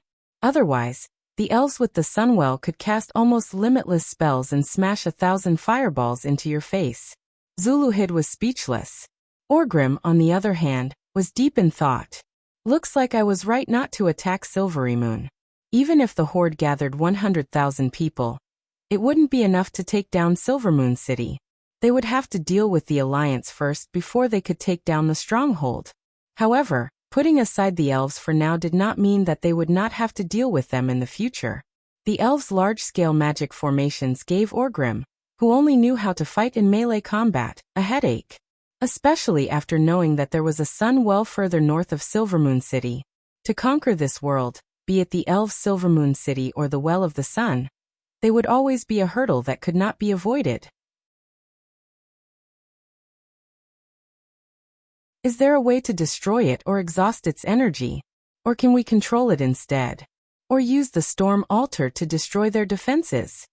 Orgrim asked Gul'dan 3 questions in a row. A sly smile appeared on Gul'dan's face. I don't know. I'm willing to try, but I don't know what the Sunwell will be like. The Storm Altar was made of runestones unique to the elves, and their energy originated from the Sunwell. I can try to connect to the source of its energy through them and transfer my magic power over to destroy it or control it. But Great Chief, this will take time, a lot of time. If he really succeeded, whether it was destruction or control, Orgrim didn't even need to think to know which one Gul'dan would choose. From the bottom of his heart, Doomhammer did not want Gul'dan to control this power. However, rather than leaving the power of the Sunwell to the elves who could cast mysterious magic beyond the beastman's imagination, it was better to give it to Gul'dan. After all, Gul'dan was a beastman. It was obvious that if they were to retreat, Gul'dan would not have enough time to do all sorts of research. Seeing Orgrim's wavering, Gul'dan decided to add fuel to the fire. He humbly lowered his head. Great Chief, we cannot just leave like this. I actually have another plan for the Storm Altar. It will help the tribe to speed up the pace of conquering. I believe that it will be more beneficial for the tribe if my clan and I stay here for a while. Gul'dan used a low voice to tempt Orgrim. Orgrim furrowed his brows. He never trusted this short, ugly, and evil warlock. However, the pressure that the humans and high elves put on the tribe was too great. He had no choice but to use Gul'dan. Without the warlock, the tribe's warriors would only be like the trolls, tragically and helplessly falling under the powerful magic. He also had to admit that Gul'dan's twin-headed ogres played an important role in the Battle of Kuel Salis. It was these strengthened ogres and Galen's breakthrough that completely defeated the elves' giant arcane guards. According to the latest news, the humans had created something that could spit fire. There was nothing the valiant Grom Hellscream could do about it. The twin-headed ogre mages were different. They could use Ice Barrier, while charging through the flames. It was not hard to imagine that without their help, the tribe would lose the ability to break through the Alliance's defense line. After thinking about it, Orgrim finally nodded. Do what you must. Still worried, he added to Gul'dan. But don't delay for too long. We need to concentrate our forces to quickly take down Lord Darren. After the Beastmen entered the world of Azeroth through the Dark Portal, the humans had gotten through the initial period of discomfort and repeated failures. They had shown great resilience. There were all sorts of new tactics and weapons against the Beastmen. If they still used the same method that the Blackhand Great Chief used when they first arrived in this world, it would not take long for the Beastmen to go extinct. The humans were improving, and the Beastmen had to improve as well. When they reached the northern continent of the Eastern Kingdom, which was also the Lordaeron continent, Orgrim realized that the things he had to do had changed a lot. He began to pay more attention to information. If they had enough information, the tribe wouldn't have foolishly attacked one city after another. They would also not foolishly attack the farthest elven kingdom just to get the trolls as an ally. The 8 countries had only attacked Stormwind City. If they attacked the other cities one by one, how long would that take? Orgrim decided to change the tribe's plan and attack the Lordaeron kingdom directly. I won't delay for too long, Gul'dan assured Orgrim. Gul'dan assured Orgrim and grinned. If it really doesn't work, I'll make another storm altar to strengthen it and the army will come.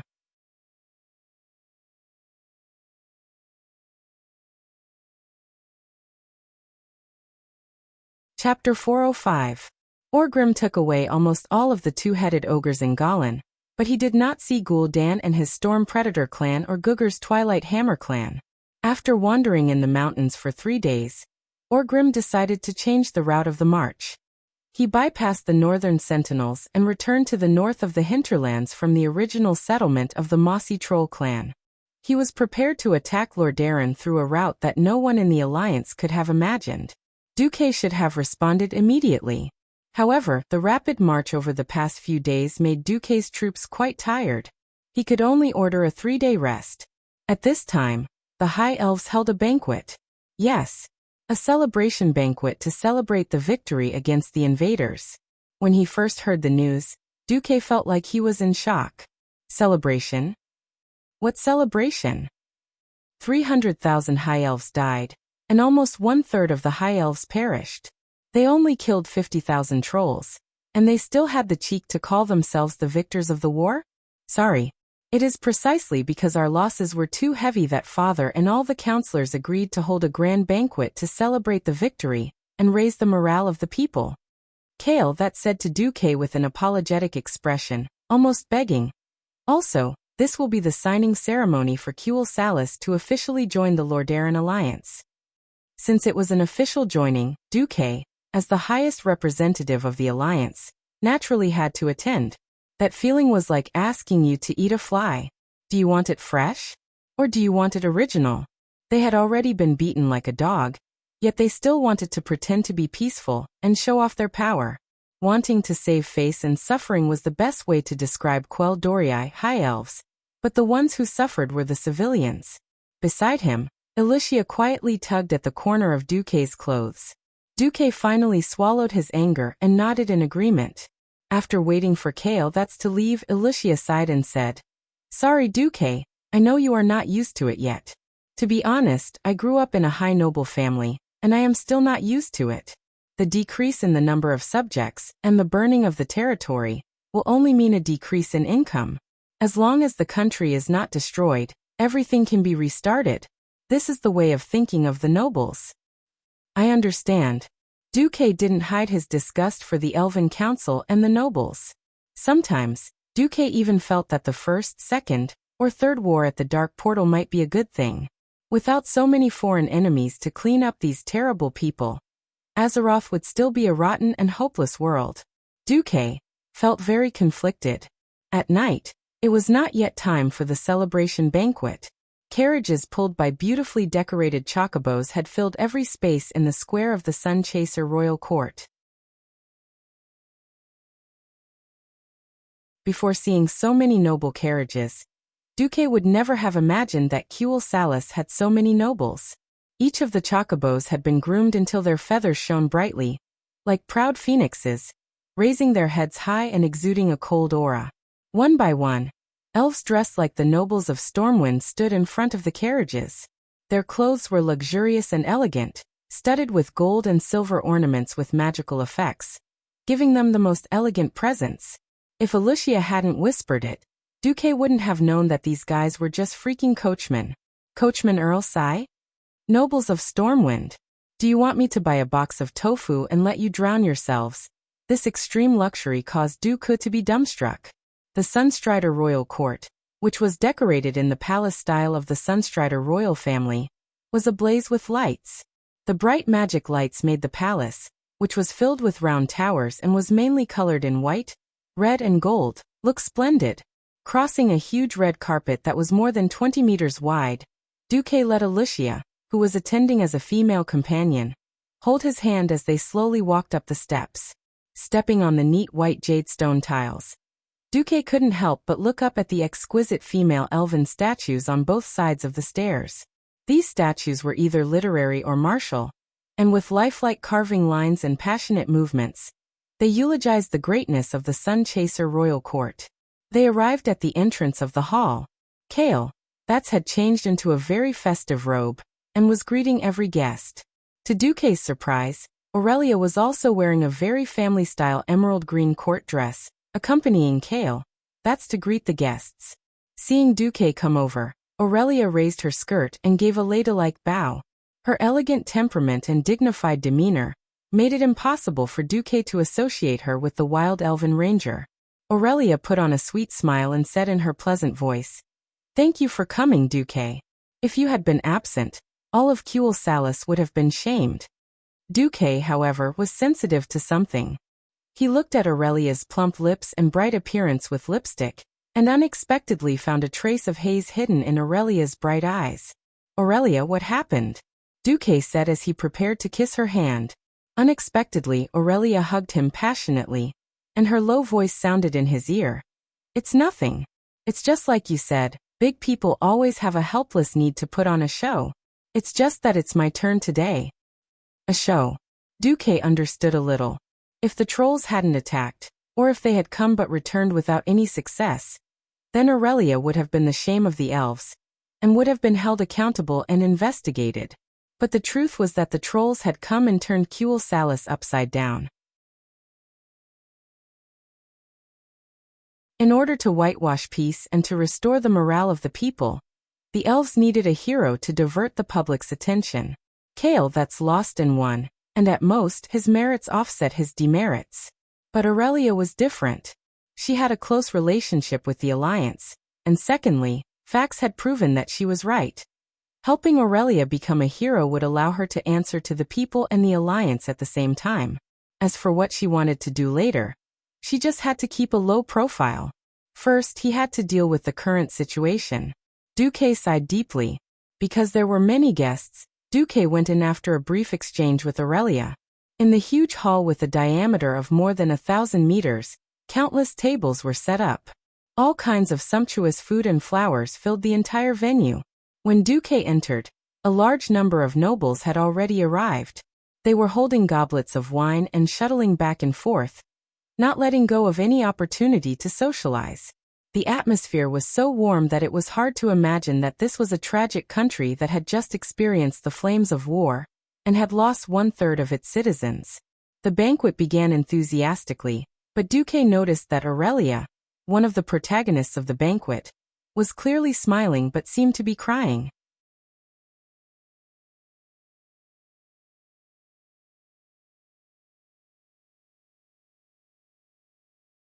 Chapter 406.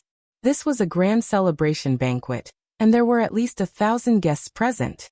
However, there were not many people around Duque. Due to the fact that the army had been forced to retreat with a single flag, the local nobles who did not know the truth did not know who was responsible for the elves' ridiculous reversal of victory. Moreover, Duque's background was too great. He was the deputy commander of the alliance, and all of his subordinates were kings. In theory, after Kuel Salas joined, the wizards would be provided to Duque. In the end, those who dared to show their faces in front of Duque were at least local lords or counselors. Duque dealt with them with a formal smile. However, Duque could instinctively feel the contempt in their bones. At first, one or two of them could be said to be misunderstandings, but towards the end, even Kael Vats, who was by Duque's side, did not look too good. This was because more than one counselor could not help but use their spiritual force to test Duque. They seemed to want to know how Duque, with his weak strength as a Morning Star wizard, was able to become the deputy commander of the alliance. One had to know that unless the elven wizard Chunxing was of noble birth and had sufficient seniority, he would not even be able to become a counselor in the Silvermoon Council. Every person who made a move had their claws chopped off by Duque. It was like rock, paper, scissors. No matter what form of spiritual force you used, Duque could find a way to counter it in less than 1/10 of a second. Only then did they start to look seriously at Duque, who was too young from the perspective of humans and elves. Duque's focus was on Aurelia. With the help of the system Elf's voice filter and amplification, Duque could hear what the elves around Aurelia were saying. Niece Aurelia, I heard that you're going to serve that human lord. Are you going to get a title? Have you decided where your fief is? Sister Aurelia, are you going to marry the deputy commander of the alliance? I'm so jealous of you. After listening for a while, Duque finally understood. This was a group of middle and low-level elven nobles, and they were somewhat related to the Windrunner family. He was different from those high and mighty upper-class nobles who flaunted themselves at their own cost. The nobles with fiefs in the southern part of the Long Song Forest suffered the most this time. The forest, which had not changed for thousands of years, was burned down, and a large number of people were killed. It seemed that the royal family and the parliament members, who had also suffered heavy losses, did not intend to support these poor people. The bitter days ahead were predictable. Kuel Salas was also situated in an awkward location. It occupied the northernmost part of the continent, and bordered the continent's most powerful human kingdom, Lordaeron, in the south. There was no room for expansion at all.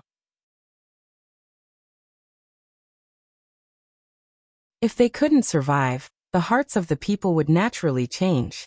They tried their luck, and came to Illyria to find out what was going on. Aurelia was embarrassed. In fact, it was only a few days ago that she decided to follow Duque. She didn't know what position she would get after the so-called transfer, and whether she would get a title or not. Of course, she knew that Duque would not give them the cold shoulder. It was just that she was too busy these days, and that thing happened seeing Aurelia stunned. The expressions of these relatives were different. Some were curious, some were expectant, some were smirking, some were perfunctory, some were meaningful. Most of them were pessimistic. In the human world, there had never been a precedent of giving a title to a foreign race. They should be tricked into selling their lives for the humans, right? At this time, Duque came over. When he was still a dozen steps away, Duque said with a smile, "Oh, my Countess, you are here." Countess? This distinguished title belonged to Aurelia? No matter what country, a person who could get to the rank of Countess could never be called a small noble. At this time, a female elf asked half-jokingly, "Honorable Grand Duke Marcus, Aurelia is our Windrunner family's most beautiful and powerful ranger general. You can't look down on her. Don't tell us that Aurelia can't even get a piece of land. How is that possible? Aurelia is the most important person to me."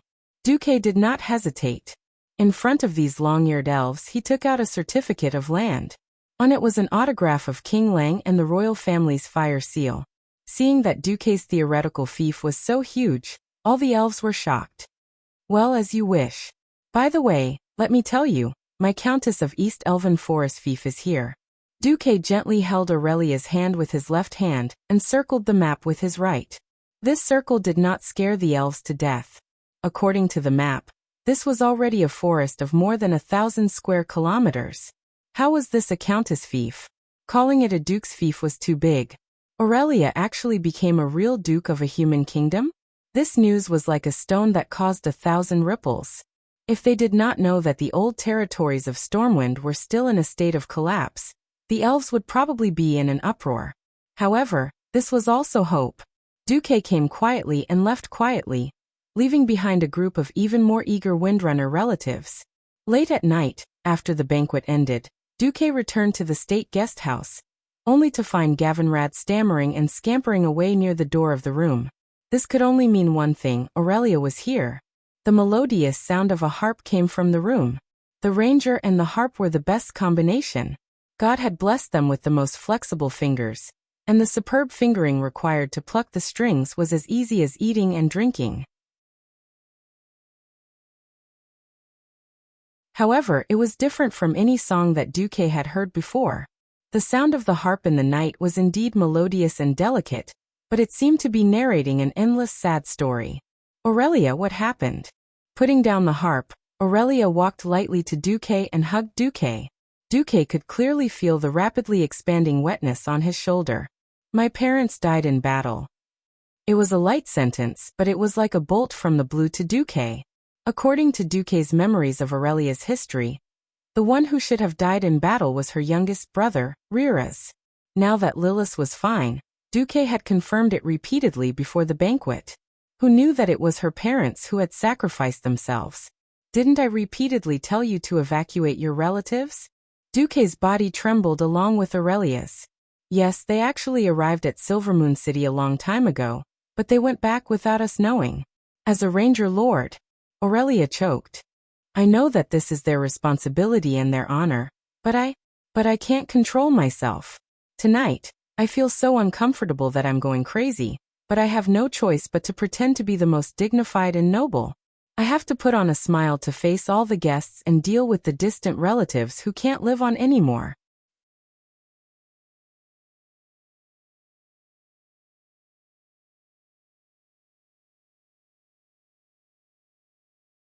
Chapter 407. No wonder. No wonder. No wonder. Duque had heard Aurelia play the harp more than once.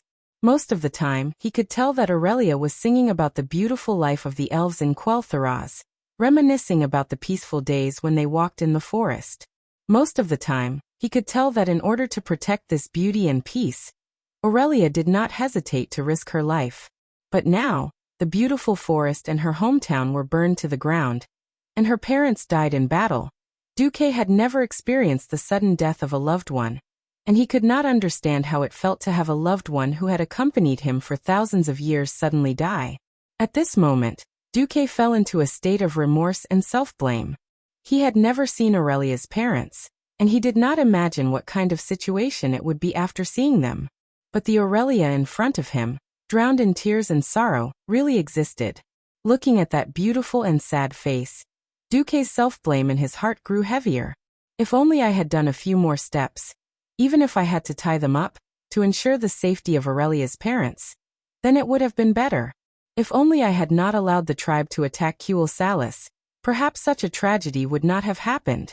If only, after coming to this world, especially after becoming the Alliance's deputy commander, Duque had told himself more than once that he was a man of great things. For the future of himself and Azeroth, he could not be soft-hearted.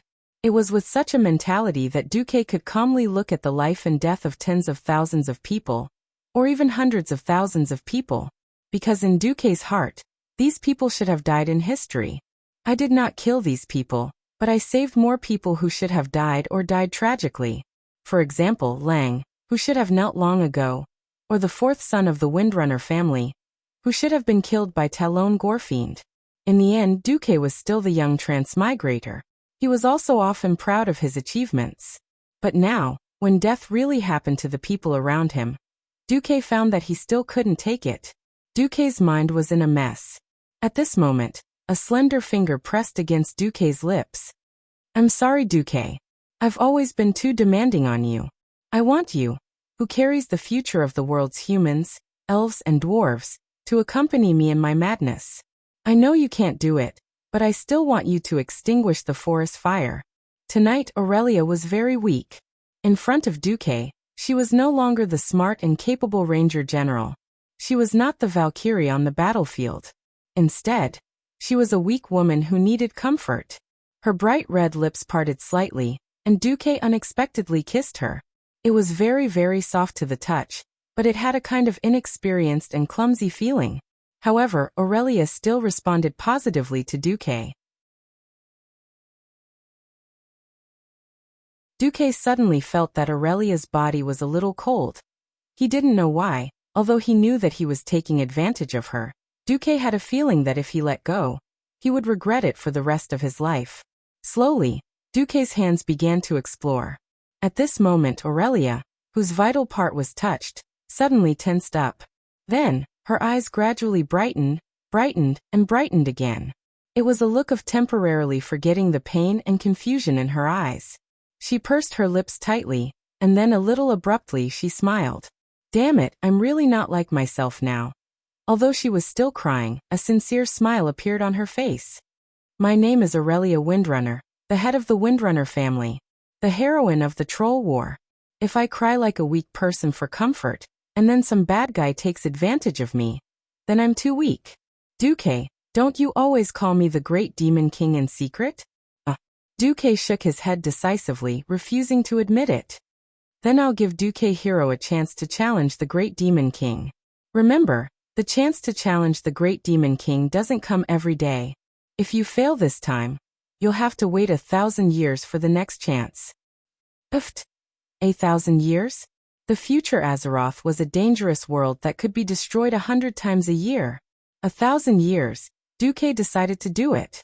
Seeing Duque's fighting spirit, Aurelia had a crying and laughing expression. Look at your small body. I don't need to bully you in close combat. I won't attack you, and I won't leave this room. As long as you catch me, the Great Demon King will be at your mercy. It's settled then. The battle began. At first, Aurelia was still thinking if she should go easy on him. In the end, she realized that she was thinking too much. If she couldn't attack the sorcerer's body, Duque had 10,000 ways to deal with her. The shameless Duque instantly froze the entire room. The ice kept increasing in size, quickly reducing the space in the room. Aurelia gave up after dodging a few times. She put her hands on her waist, looking like she was going to fight Duque head-on. As the most charming woman among the Windrunner sisters, her figure was also the most voluptuous. The hydral peaks on her chest perfectly displayed the beauty of the large arcs and the violence of the mass. However, when it reached the waist, it softly narrowed, and further down, it outlined another perfect arc. Aurelia crooked her finger at Duque.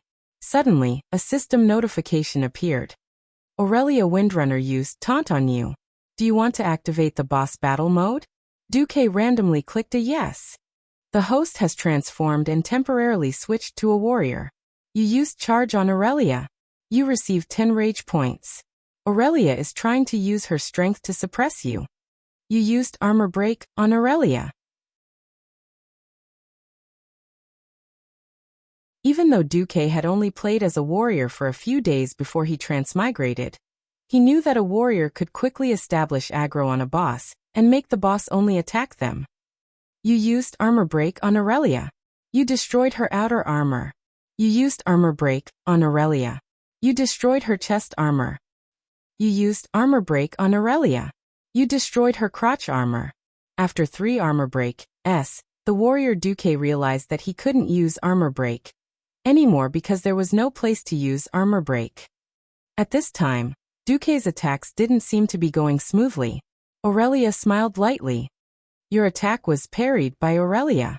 She used counter storm on you. Your armor value has already fallen to a dog. At this time, Duque shouted in his heart, Hey System Elf, is there any way to increase my strength? I want to crush this woman. Host, you can try to use the magic circuit to control your body, but this will... Duque didn't hesitate for even half a second, and did as he was told. Suddenly, Duque realized that his strength was completely above Aurelia's. Faced with Duque, who suddenly took the wrong medicine, Aurelia's expression changed greatly, and she hurriedly tried to retreat. The boss Aurelia is trying to escape. Do you want to give chase? The system elf asked considerately. Nonsense. Of course I want to give chase. However, I really haven't seen such a stupid boss. She actually exposed her back. The next moment, Duque temporarily changed his profession to thief. He directly locked Aurelia's waist and used the thief's godly skill, backstab, on Aurelia. The system notification came again. Congratulations, you have obtained the first blood of the great demon king Aurelia. Ah, Duque, you be *starred. Aurelia scolded. Duque used his temporarily obtained strength to completely suppress Aurelia. He directly used 998 consecutive backstab on Aurelia.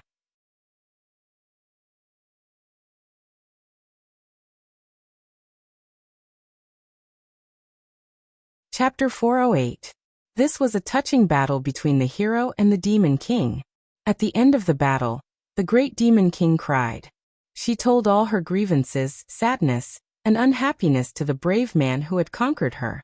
Then, there was the inexplicable battle between the hero and the Demon King. Until she was exhausted, the sun shone into the room. The ice around the room was like a prism, reflecting the light of dawn. As if waking up from a hangover, Aurelia pushed away the thing that was pressing down on her, and making it hard for her to breathe.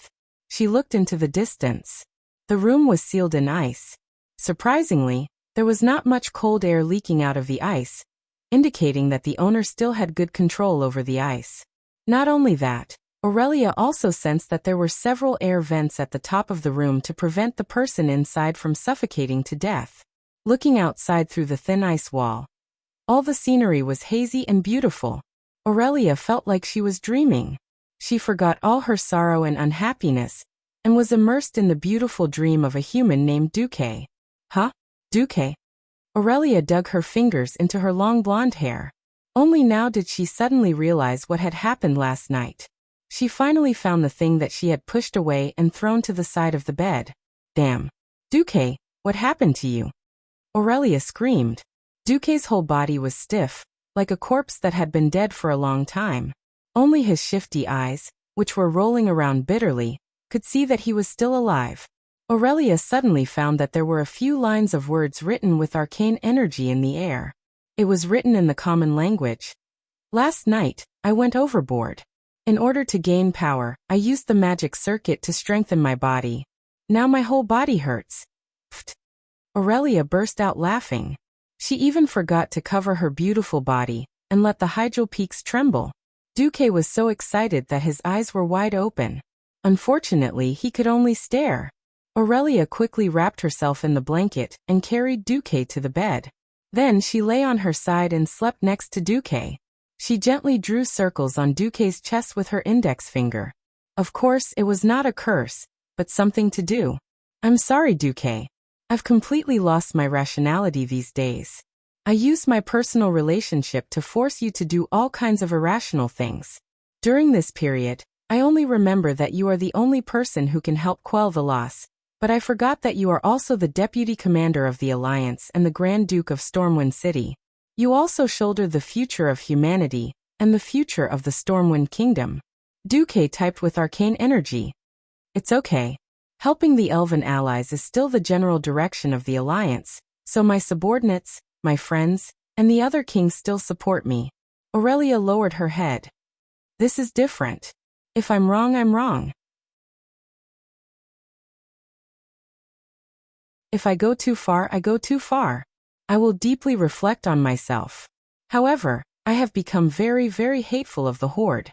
I think I will eagerly participate in the war between the Alliance and the Horde until I kill all the Horde and kick those hateful green-skinned people back to their planet. On this point, we are in agreement. Only a Horde whose bones are burned clean after death is a good Horde.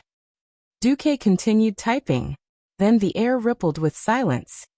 That's right, Duke typed an ellipsis in the air, as if he hadn't had enough. Aurelia let out a pleasant laugh like a proud phoenix. Tisk, little guy. You only overthrew the Great Demon King once, and you want to claim that you conquered the Great Demon King? You want to marry me? You want the great demon king to be your woman? Kid, you are still too young. I'm a windrunner. I'm the symbol of the wind. Have you ever seen the wind stay in a certain harbor? You want to have me in the future? Sure. Wait until I'm in a good mood, otherwise humph. Aurelia let out a triumphant laugh. Duque realized that he was still taking things for granted. What happened to the saying that if you marry a chicken, follow the chicken, and if you marry a dog, follow the dog? But on second thought, this was Aurelia Windrunner, the heroine who was qualified to have a statue in Stormwind City's King's Valley in history. If she was like those weak young ladies, she wouldn't be Aurelia, but some unknown and tragic noble daughter. Duque felt relieved, but he suddenly found that Aurelia had pulled down the blanket, once again showing her infinite beauty, and a naughty smile. You little brat, you cheated and used magic to bully the great demon king last night, didn't you? Now the great demon king you speak of is going to counterattack. With that, Duque immediately felt a terrifying pressure, as if a mountain was pressing down on him.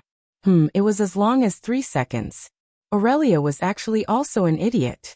Duque had gone overboard, but so had she.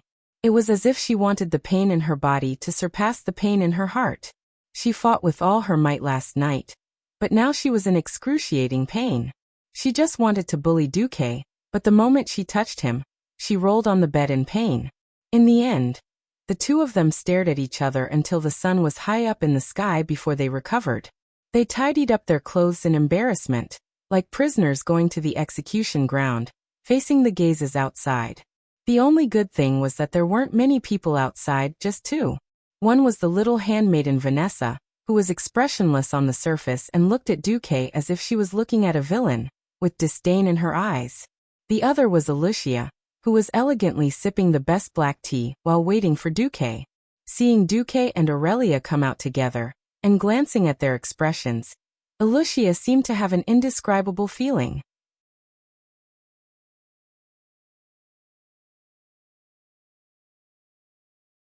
The eldest daughter of the Barov family adjusted her mentality well.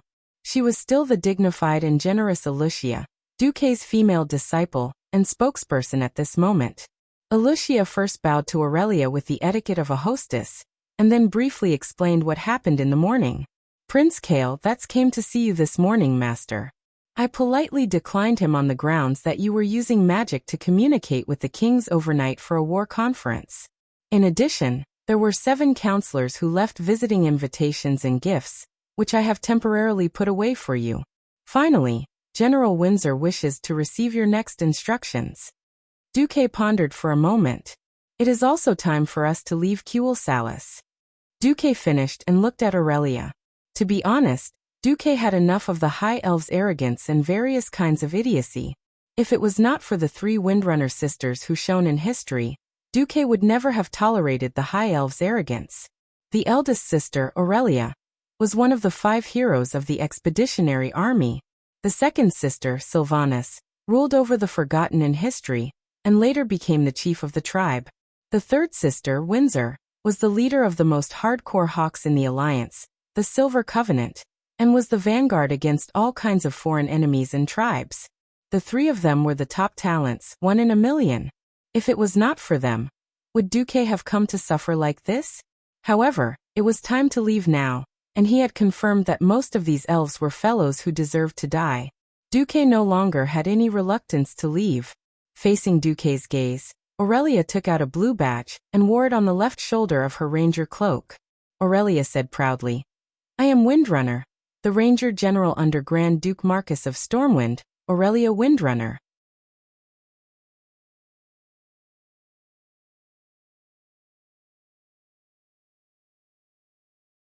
Chapter 409. The intensity of the war at the Dark Portal in the past 2 years was unprecedented. Although the commanders could see the decline of the Horde, on several battlefields, the alliance that was on the defensive seemed to be in danger. The bronze-bearded dwarves of the southernmost Iron Furnace Fort, Kilrog Deadeye of the Bloodring clan, had changed his strategy. He began to use iron from the iron mines to forge armors for the unworthy laborers in the eyes of the tribe. He completely armed them and used the method of exchanging lives for the bronze-bearded dwarves. In the southeast of Lordaeron, The earthy highlands had almost completely fallen. The torrent castle looked like it could fall at any time. The horde transferred a large number of new warriors and laborers through the dark portal. Ren Blackhand was smart for once. He gave up on attacking the torrent castle and let the laborers dig into the mountain. The torrent castle was located on the largest hill of the earthy highlands. Except for a few places, most of the mountain roads to the torrent castle were more than 45 degrees. It was easy to defend and hard to attack. But digging into the mountain hit the torrent castle's weak spot. Without the support of the earth, the ground outside the torrent castle began to collapse. The sinking ground spread in all directions, and the houses overturned. A large amount of debris poured down to the foot of the mountain. The only good thing was that the torrent castle was the capital of the Arathar Empire. Its defense was the best in the entire continent, and even in the world. From inside to outside, there were a total of 5 walls. Even if the outermost wall collapsed, there were still 4 walls. At this rate, the torrent castle could still hold on for about half a year. Located between the earthy highlands and the Hillsbrad Hills, the horde's offensive was very fierce. Regardless of the quality of the soldiers, the horde had brought more than 200,000 people. Under the continuous attacks of all kinds of newly built thick and hard siege weapons, General Abendis of Lordaeron could not hold on. Now it was the allied forces of Lordaeron, Stormwind and Alterac who were guarding the torrent castle. Further north near the holy city of Stratholme, Duque was at the northern watchtower. Now the northern fortress was facing an unknown number of horde. Duque was not sure if Orgrim's main force was in front of him. But Duque could not do anything about it. This was because the horde's army was in Zul Moshar, which had always been the territory of the Mossflayer trolls. No one knew how Orgrim managed to convince the remaining Mossflayer trolls to join the horde.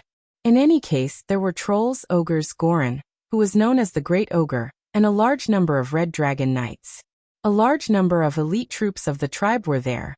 Even if Duque launched a tentative attack, he would still suffer heavy losses. Duke told Kudrin to do a reconnaissance flight, but it turned into a large-scale aerial battle that caused the sky to dim and the earth to dim.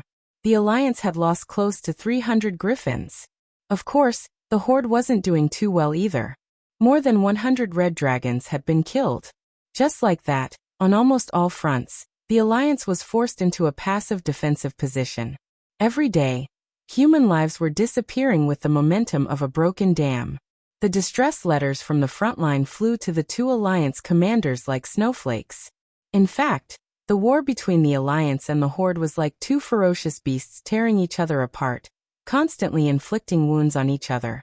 Now it was not a matter of who could deal the fatal blow to the other, but who could last longer. The last one standing in the duel ring would be the winner. Be it Anduin or Duque, they were both in a terrible state, but they had to appease the kings. Duque did not conjure up the magic lanterns of thousands of troops. In response to King Salas of Stormguard's request for help, Duque made Dai Linjun pay a little bit of money. Through the secret passage near the coast, he sent dozens of 7-pounder cannons that were originally used on warships to Stormguard. These 7-pounder cannons greatly increased the defense of Stormguard. At least against Gorin, they were not that weak. As for King Eden of Alterac, Duque looked down on him. Damn it, the horde has not even reached your borders yet. What do you mean by sending 10 distress letters every day?